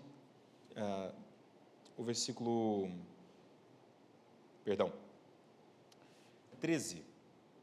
O ancião de dias vem, ele se assenta, e agora no versículo 13, eu estava olhando nas minhas visões da noite, e eis que vinha com as nuvens do céu, como o Filho do Homem. E dirigiu-se ao ancião de dias, e o fizeram chegar até ele. Foi-lhe dado domínio e glória e reino, para que os povos, nações e homens de todas as línguas o servissem. O seu domínio é domínio eterno, que não passará, e o seu reino jamais será destruído. Vamos tentar, eu sei que é difícil, mas vamos tentar, por um momento aqui, divorciar na nossa mente o Novo Testamento deste texto. Vamos tentar fazer um exercício de pensar o que Daniel pensaria deste texto. O que a audiência de Daniel, os israelitas, pensariam quando eles ouvissem esse texto aqui? Certo? Eu tenho aqui um Filho do Homem, então, em outras palavras, um ser humano, mas ele está andando nas nuvens. Eu não conheço nenhum ser humano que anda nas nuvens, certo? A única coisa mais semelhante a isso que eu tenho no Antigo Testamento, talvez seria o sumo sacerdote, que se achega também a Deus com incenso, no templo ou no tabernáculo, certo? Então, possivelmente, nós temos uma imagem sacerdotal aqui, mas claramente algo muito mais do que Arão. Este homem aqui faz uma coisa totalmente diferente, e ele recebe algo que, de novo, nos remete a Gênesis capítulo 1. Veja o versículo 14. Foi-lhe dado domínio e glória e reino para que os povos, nações e homens de todas as línguas o servissem. O seu domínio é domínio eterno, assim como o Filho de Deus, segundo Samuel capítulo 7, versículo 14, certo? O descendente de Davi também teria um reino eterno. Domínio eterno que não passará e o seu reino jamais será destruído. Quanto a mim, Daniel, o meu espírito foi alarmado dentro de mim e as visões da minha cabeça me perturbaram. Cheguei-me a um dos que estavam perto e lhe pedi a verdade acerca de tudo isto. Assim ele me disse e me fez saber a interpretação das coisas. Estes grandes animais, que são quatro reis que se levantarão da terra. Mas os santos do Altíssimo receberão o reino e o possuirão para todo sempre, de eternidade em eternidade. Não sei se vocês notaram o versículo 18 aqui. Quem é que recebe o reino? Não é o Filho do Homem. Os santos do Altíssimo. Mas como assim? A visão não era sobre o Filho do Homem? Por que a interpretação desta visão é que os santos recebem? De novo, aquilo que nós falamos antes, a conexão que existe entre o líder e os representados, certo? Eu tenho aqui, então, o povo do Filho do Homem que agora recebe este reino. Em outras palavras, o reino deste Filho do Homem, desta figura singular aqui, é algo que tem consequências para todo o povo de Deus. Ele continua, e lá no versículo 22, até que veio o ancião de dias e fez justiça aos santos do Altíssimo, e veio o tempo em que os santos possuíram o reino. Mais uma vez, nós vemos aí a questão de que, se o Filho do Homem recebe o reino, aqueles que estão identificados neste Filho do Homem também recebem o reino. E este Filho do Homem parece divino, mas ele é chamado homem. Mas ele é homem ou ele é divino? O que está acontecendo aqui, certo? São mistérios. Inclusive, a palavra mistério que vai ocorrer mais tarde no Novo Testamento vem de Daniel. Daniel fala bastante sobre em aramaico, raz, ou mistério, né?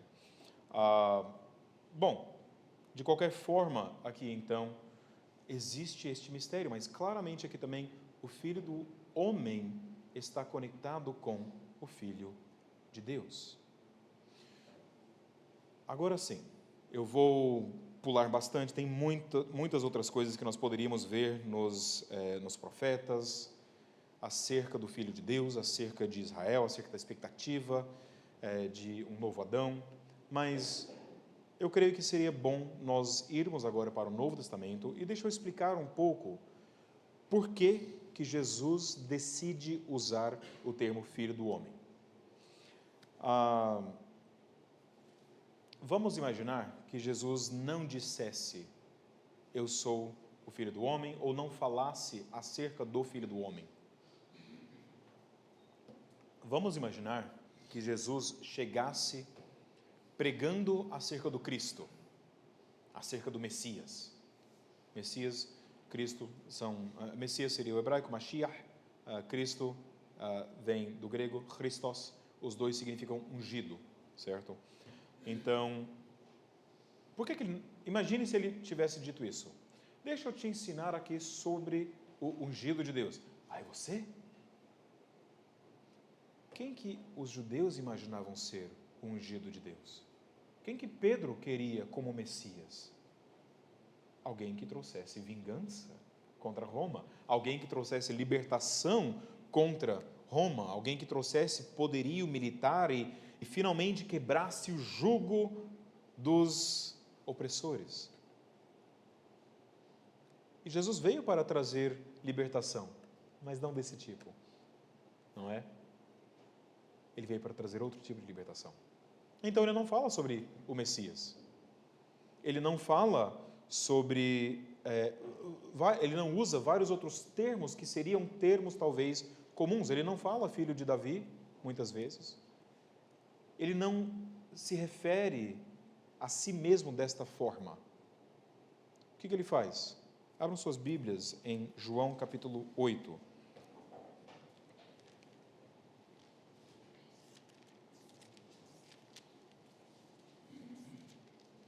Aqui ele começa a explicar um pouco mais o que é, bom, aqui em vários outros lugares, mas ele explica um pouco mais esse Filho de Deus. Que esse Filho de Deus não é somente um segundo Adão, ele não é somente o representante correto da nação de Israel, o verdadeiro rei de Israel, ele é todas essas coisas. Mas existe um mistério aqui, que o Filho de Deus é ao mesmo tempo o Filho do homem e ao mesmo tempo algo mais do que um ser humano. João capítulo 8, eu vou ler, é um texto bastante longo, mas eu peço a paciência dos irmãos, até mesmo porque esta é a palavra de Deus, né? Tudo que eu estou falando não é tão importante quanto o que nós vamos ler agora. Então, diz assim, a palavra de Deus, versículo 21. De outra feita, lhes falou, dizendo: Vou retirar-me, e vós me procurareis, mas perecereis no vosso pecado. Para onde eu vou, vós não podeis ir. Então diziam os judeus: Terá ele, acaso, a intenção de suicidar-se? Porque diz, para onde eu vou, vós não podeis ir. E prosseguiu: Vós sois cá de baixo, eu sou lá de cima. Vós sois deste mundo, eu deste mundo não sou. Por isso eu vos disse que morrereis nos vossos pecados, porque se não crerdes que eu sou, morrereis nos vossos pecados. Notem aqui a falta de compreensão dos judeus. Esse texto inteiro é um texto que seria cômico se não fosse trágico. Versículo 25. Então lhe perguntaram: Quem és tu? Respondeu-lhes Jesus: Que é que desde o princípio vos tenho dito? João, de novo, é mestre nessas ambiguidades. Desde o princípio ele tem dito. Como assim? Desde o princípio do seu ministério? Sim. Desde o princípio do mundo? No princípio era o verbo. É assim que começa o Evangelho, não é? No princípio era a palavra de Deus. Desde o princípio vos tenho dito isto. O que é que desde o princípio vos tenho dito? Muitas coisas tenho para dizer a vosso respeito e vos julgar, porém aquele que me enviou é verdadeiro, de modo que as coisas que dele tenho ouvido, essas digo ao mundo. Eles, porém, não atinaram que lhes falava do Pai. Disse-lhes, pois, Jesus: Quando levantardes o Filho do Homem, então sabereis que eu sou, e que nada faço por mim mesmo, mas falo como o Pai me ensinou. De novo, vamos entrar aqui um pouquinho no grego, certo?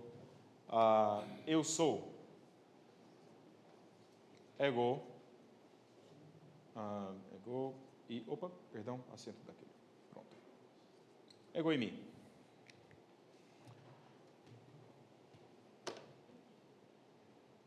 Ego e mi pode ser traduzido também como sou eu, certo?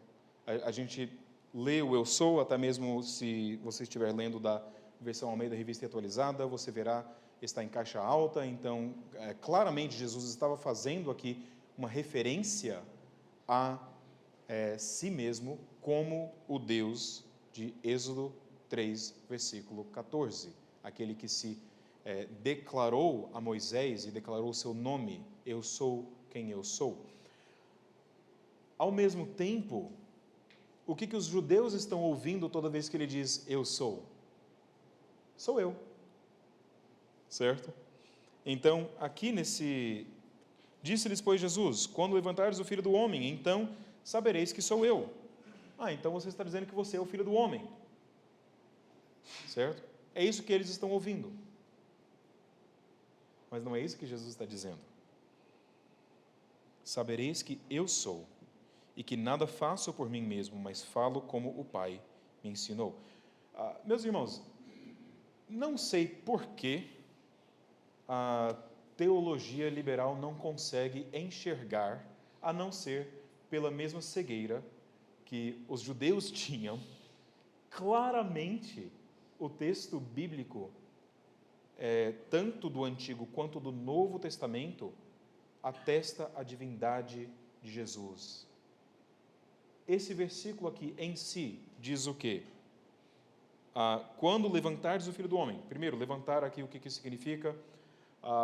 É muito interessante que a palavra levantar aqui é a mesma palavra para ressuscitar, certo? Então, anistemi, no grego, ele então é levantado, mas esse levantamento de Cristo, ele vai chamar também com a sua glorificação.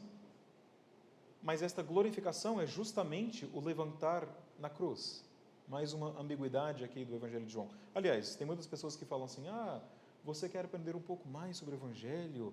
O Evangelho mais simples, o livro mais simples para você ler, João, não é, eu não sei por que eles dizem isso, está cheio de coisas profundas assim, certo? Mas, tudo bem, de qualquer forma, levantar aqui, lá em João 3, versículo 16 e 17, o Filho unigênito do Pai, ele é levantado, assim como a serpente foi levantada no deserto. Então, isto se refere à morte de Jesus, e nós olhamos e pensamos na morte como algo ruim, mas Jesus diz, naquele momento que eu vou vencer, é naquele momento que eu serei glorificado. Além disso, ele vai dizer assim, quando levantardes o Filho do Homem, sabereis que eu sou, e que nada faço por mim mesmo. Como assim? A partir daquele momento, aí sim, ficará visível a minha divindade. Mas de que forma? Na cruz? No ápice da humilhação de Jesus? Sim. Porque é aquele ápice da humilhação de Jesus que mostra justamente o maior atributo divino de Cristo, que é o amor. O amor que o levou àquele ponto. Que nada faço por mim mesmo, mas falo como o Pai me ensinou. E ao mesmo tempo ele faz uma divisão entre si e o Pai. Ele é Deus. Ele diz, eu sou. Mas ao mesmo tempo ele faz uma divisão e diz, eu sou, mas também existe uma distinção entre mim e o Pai. E aquele que me enviou está comigo. Não me deixou só, porque eu faço sempre o que lhe agrada. Ditas dessas coisas, muitos creram nele. Disse, pois, Jesus aos judeus que haviam crido nele, se vós permanecerdes na minha palavra, sois verdadeiramente meus discípulos. De novo aqui, deixa eu só antecipar um pouco o texto. Crerdes nas minhas palavras, mas eles não creram. Sim, mas existe uma fé que aqui é ambígua, certo? Existe uma fé que não é... A gente está, de novo, acostumado a pensar em categorias da teologia sistemática e falamos assim, olha, crer significa fé, fé significa salvar. Não é bem assim, não. Vamos continuar lendo aqui. Disse àqueles que haviam crido nele, versículo 31, se vós permanecerdes na minha palavra, sois verdadeiramente meus discípulos, e conhecereis a verdade, e a verdade vos libertará. Responderam-lhe, somos descendência de Abraão, e jamais fomos escravos de alguém. Como dizes tu, sereis livres? Isso não me parece uma pergunta de alguém salvo, certo? Não, vamos continuar lendo.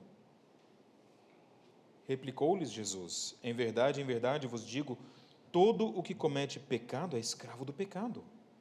O escravo não fica sempre na casa, o filho, sim, para sempre.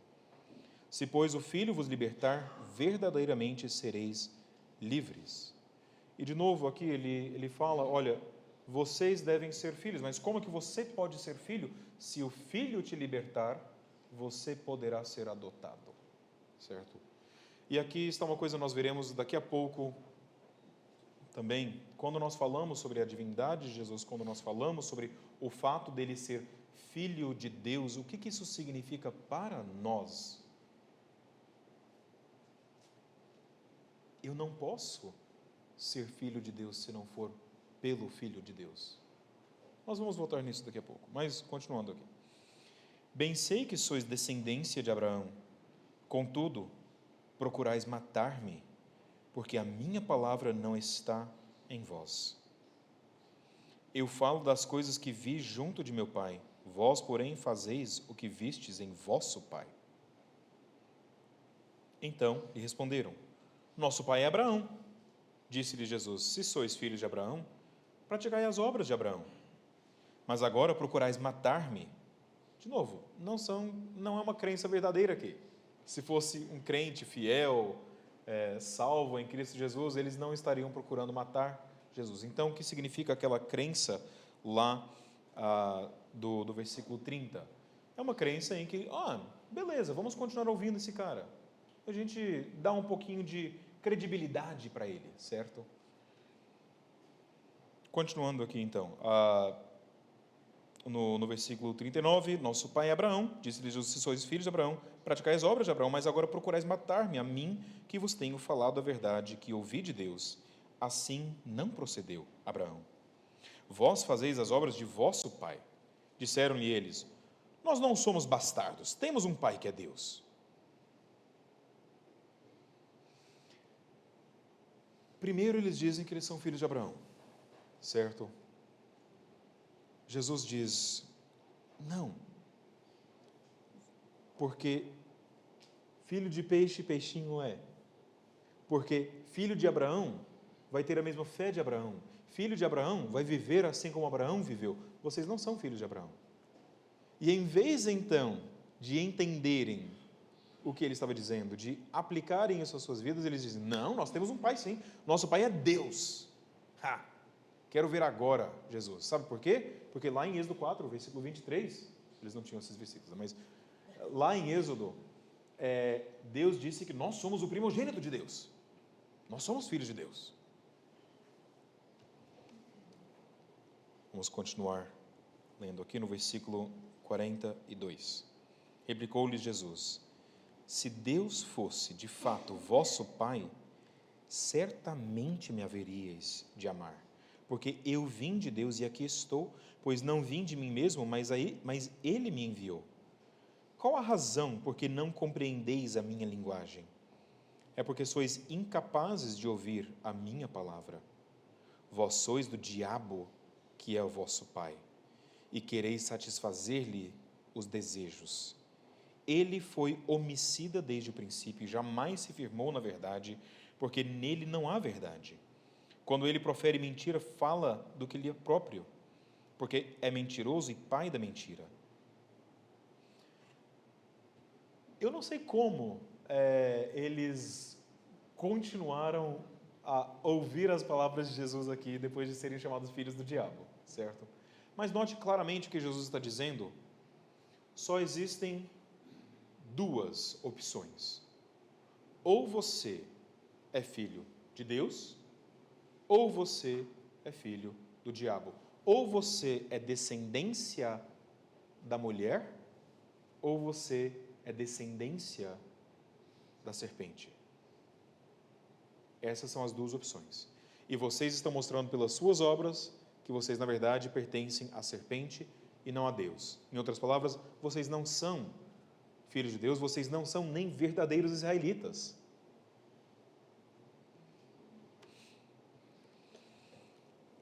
Versículo 45, mas porque eu digo a verdade, não me credes. Quem dentre vós me convence de pecado? Se vos digo a verdade, por que razão não me credes? Quem é de Deus ouve as minhas palavras, ouve as palavras de Deus. Por isso não me dais ouvidos, porque não sois de Deus. Responderam, pois, os judeus e lhe disseram: porventura não temos razão em dizer que é samaritano e tens demônio? Ah, é? A gente é filho do diabo, então você é demoniado. Parece aquele negócio assim, aquela briga de criança que está no jardim da infância, sabe? Mas tudo bem, vamos continuando. Então, versículo 49, replicou Jesus: eu não tenho demônio, pelo contrário, honro a meu Pai, e vós me desonrais. Eu não procuro a minha própria glória, há quem a busque e julgue. Em verdade, eu vos digo, se alguém guardar a minha palavra, não verá a morte eternamente. Disseram-lhe os judeus: agora estamos certos de que tens demônio. Abraão morreu, e também os profetas, e tu dizes, se alguém guardar a minha palavra, não provará a morte eternamente. Gente, é isso que nós temos falado desde lá do início, não é? Haveria sim, Abraão esperava por um filho, um descendente, que lhe traria vida. Todos, ao longo da história aqui, esperavam aquele Filho de Deus que traria a vida eterna. E aqui está Jesus dizendo, sou eu. Ego eimi, eu sou. E eles dizem, claramente não é.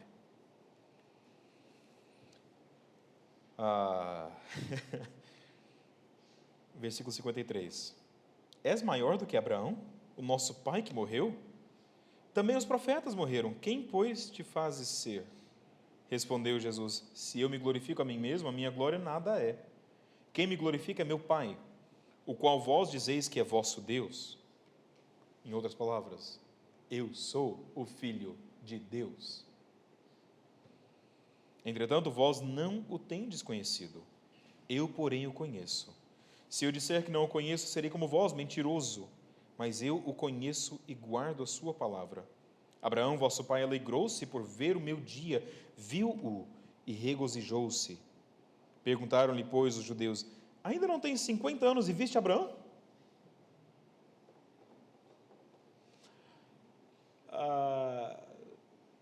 Vejam como que, se não fosse trágico, é cômico aqui, eles entendem tudo errado.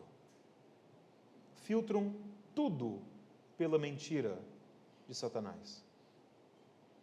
Versículo 58. Respondeu-lhe Jesus, em verdade, eu vos digo, antes que Abraão existisse, eu sou.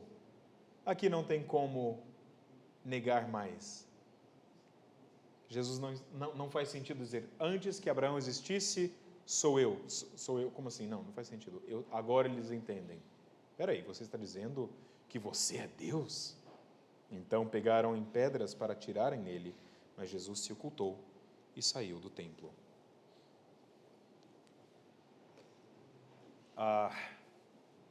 Mais uma vez, o que está ocorrendo aqui?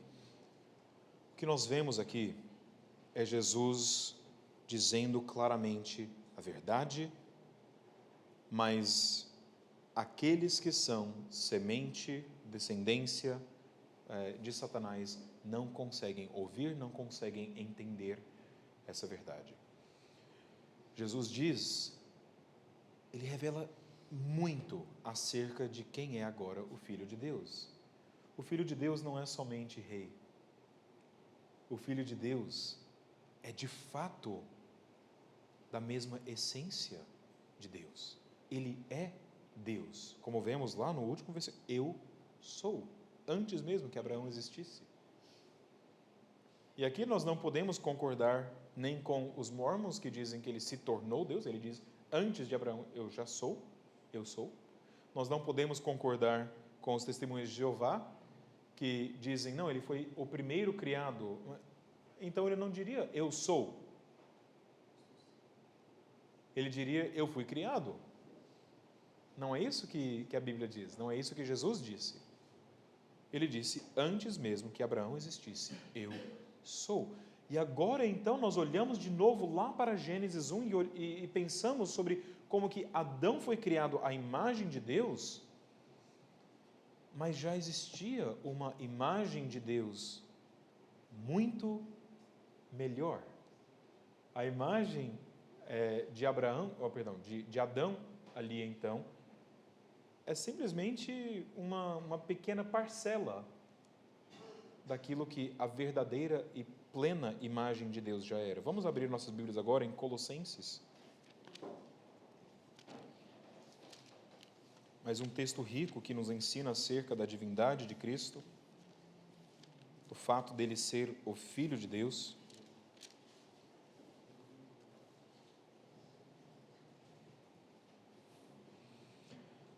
A partir do versículo 13, Colossenses capítulo 1, versículo 13. Ele nos libertou do império das trevas e nos transportou para o reino do Filho do seu amor, no qual temos a redenção, a remissão dos pecados. Este é a imagem do Deus invisível, o primogênito de toda a criação. Notem aqui, certo? A conexão íntima entre ser imagem de Deus e ser filho de Deus. Ele é o primogênito de toda a criação. De novo, primogênito de toda a criação não é primogênito no sentido em que ele nasceu da criação. Claramente não. Primogênito de toda a criação é um título. Ele é o primeiro filho. Ele é o verdadeiro Israel. Ele é o Filho de Deus. Pois nele foram criadas todas as coisas nos céus e sobre a terra, as visíveis e as invisíveis, sejam tronos, sejam soberanias, quer principados, quer potestades. Tudo foi criado por meio dele e para ele. Ele é antes de todas as coisas. Nele tudo subsiste.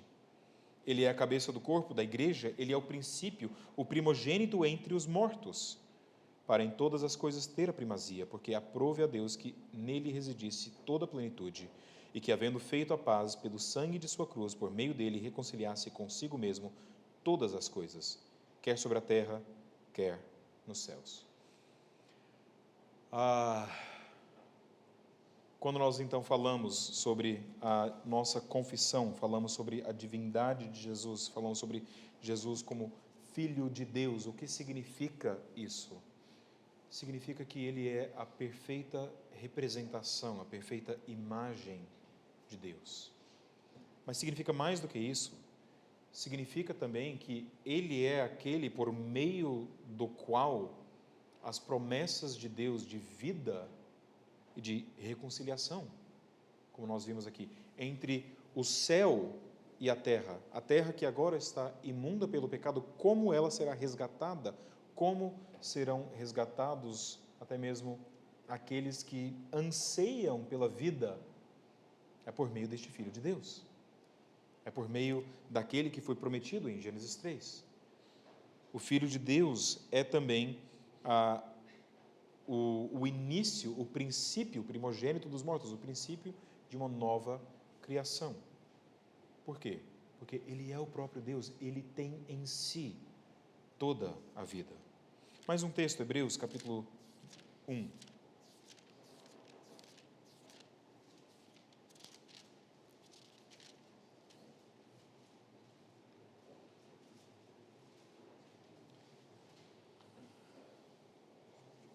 Hebreus capítulo 1, versículo 1 ao 4.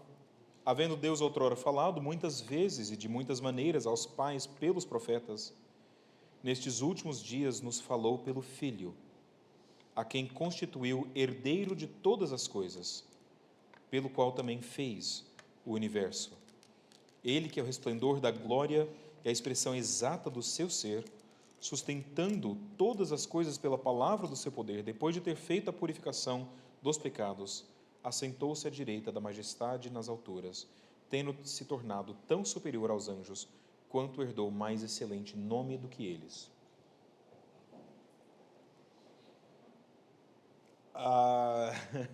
O livro inteiro de Hebreus está resumido aqui, nesses 4 versículos. Porque nesses 4 versículos ele deixa muito claro o seguinte: primeiro, Jesus é o Filho de Deus.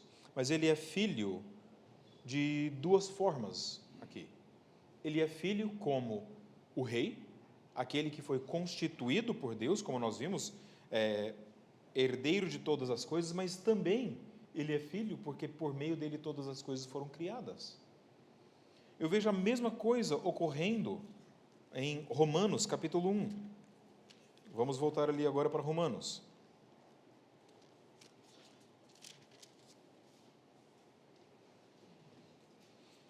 Paulo, servo de Jesus Cristo, chamado para ser apóstolo, separado para o evangelho de Deus, o qual foi por Deus outrora prometido por intermédio dos seus profetas nas Sagradas Escrituras, com respeito a seu filho, o qual, segundo a carne, veio da descendência de Davi.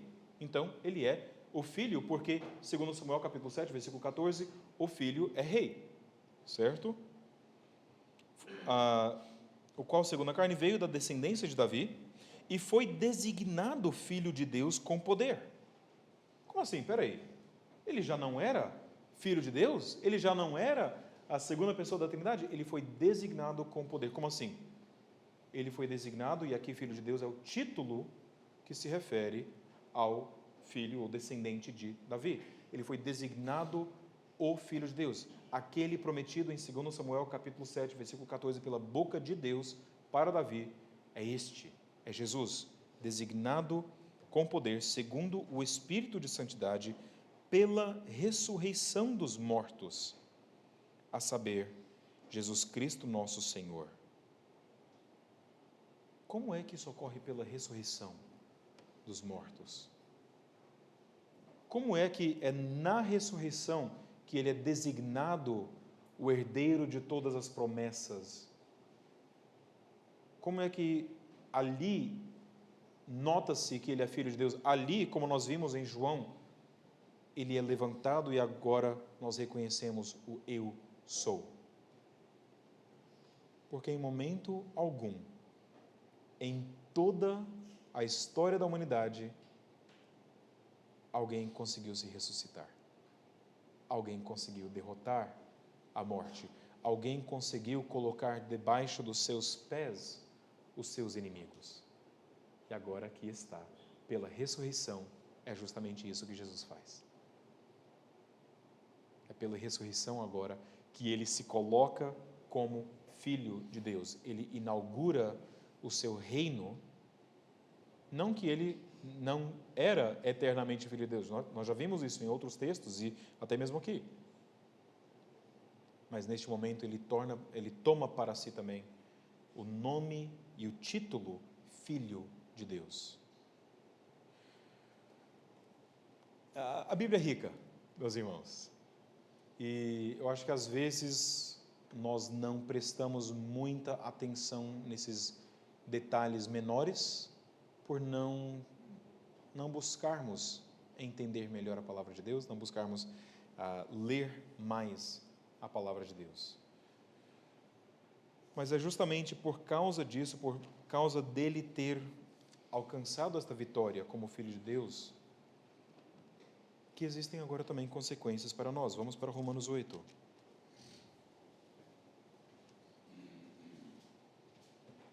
Depois de falar sobre Jesus, o Filho de Deus, depois de falar sobre a divindade de Jesus, de várias formas diferentes, Paulo vai falar o que isso significa para nós. Vejam Romanos 8, versículo 12. Assim, pois, irmãos, somos devedores não à carne, como se constrangidos a viver segundo a carne, porque se viverdes segundo a carne, caminhais para a morte. Mas se pelo Espírito mortificardes os feitos do corpo, certamente vivereis. Pois todos os que são guiados pelo Espírito de Deus são filhos de Deus. Porque não recebestes o espírito da escravidão, para viverdes outra vez atemorizados, mas recebeste o espírito de adoção, baseados no qual clamamos, Abba, Pai. O próprio Espírito testifica com o nosso espírito que somos filhos de Deus. Ora, se somos filhos, somos também herdeiros, herdeiros de Deus e co-herdeiros com Cristo. Se com Ele sofremos, com Ele também seremos glorificados.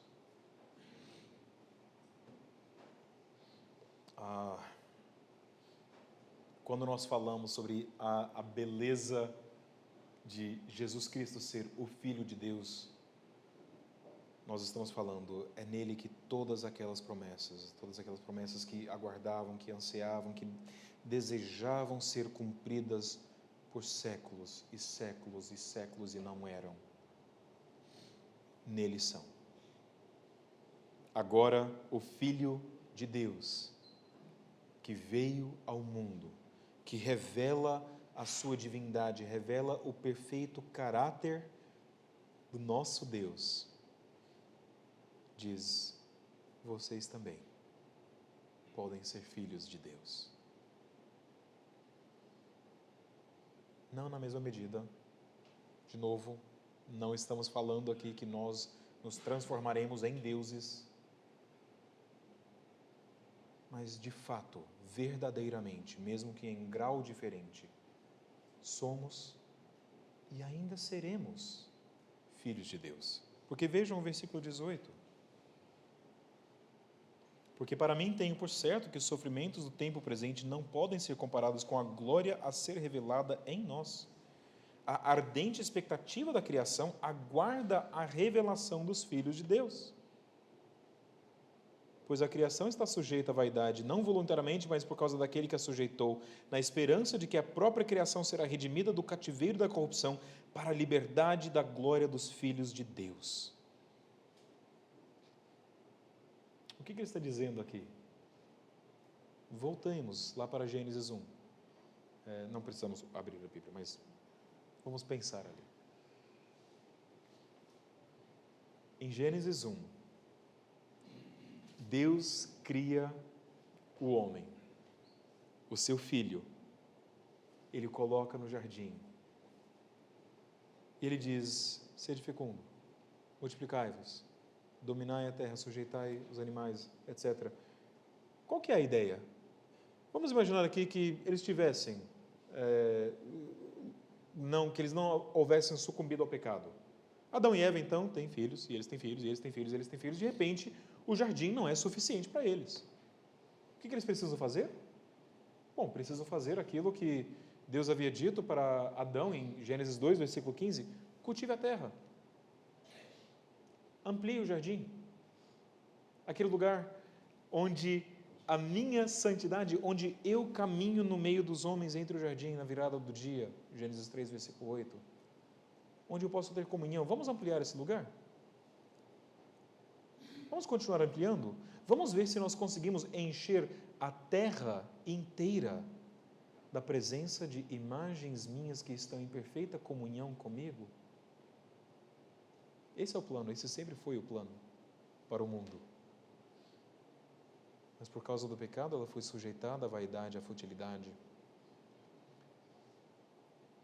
Então foi necessário que viesse o Filho de Deus para redimir a nós, os filhos de Deus, para transformar este mundo em que nós vivemos em novos céus e nova terra, para que pudéssemos cumprir de novo a missão de Adão. No final das contas, as Escrituras inteiras são testemunhas de que Jesus é o Filho de Deus, Ele é Deus em si. E se não for assim,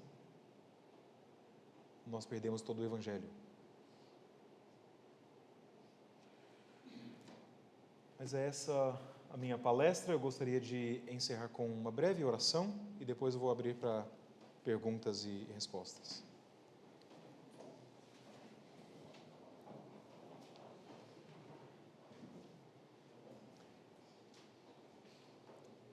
Pai, nós te agradecemos pela riqueza da Tua palavra, te agradecemos porque em Cristo nós fomos adotados na Tua família. Por meio de Cristo nós conseguimos clamar Abba, Pai. Por meio de Cristo nós conseguimos vislumbrar um pouco da Tua glória, porque Ele é a perfeita imagem do Pai Celeste. Deus, dá-nos sabedoria, dá-nos um coração que não seja soberbo, que não esteja endurecido por causa do pecado. Transforme o nosso ser, abra os nossos olhos para enxergarmos a Cristo, o Filho de Deus, em todas as Escrituras, mas também para enxergá-lo aqui conosco hoje, pela presença dEle por meio do Espírito Santo. Ajude-nos, ó Deus, a andarmos em compasso com os Teus mandamentos, com a Tua lei, com tudo o que o Senhor tem nos prometido e tem nos dado. É no nome do nosso Senhor Jesus que nós oramos. Amém.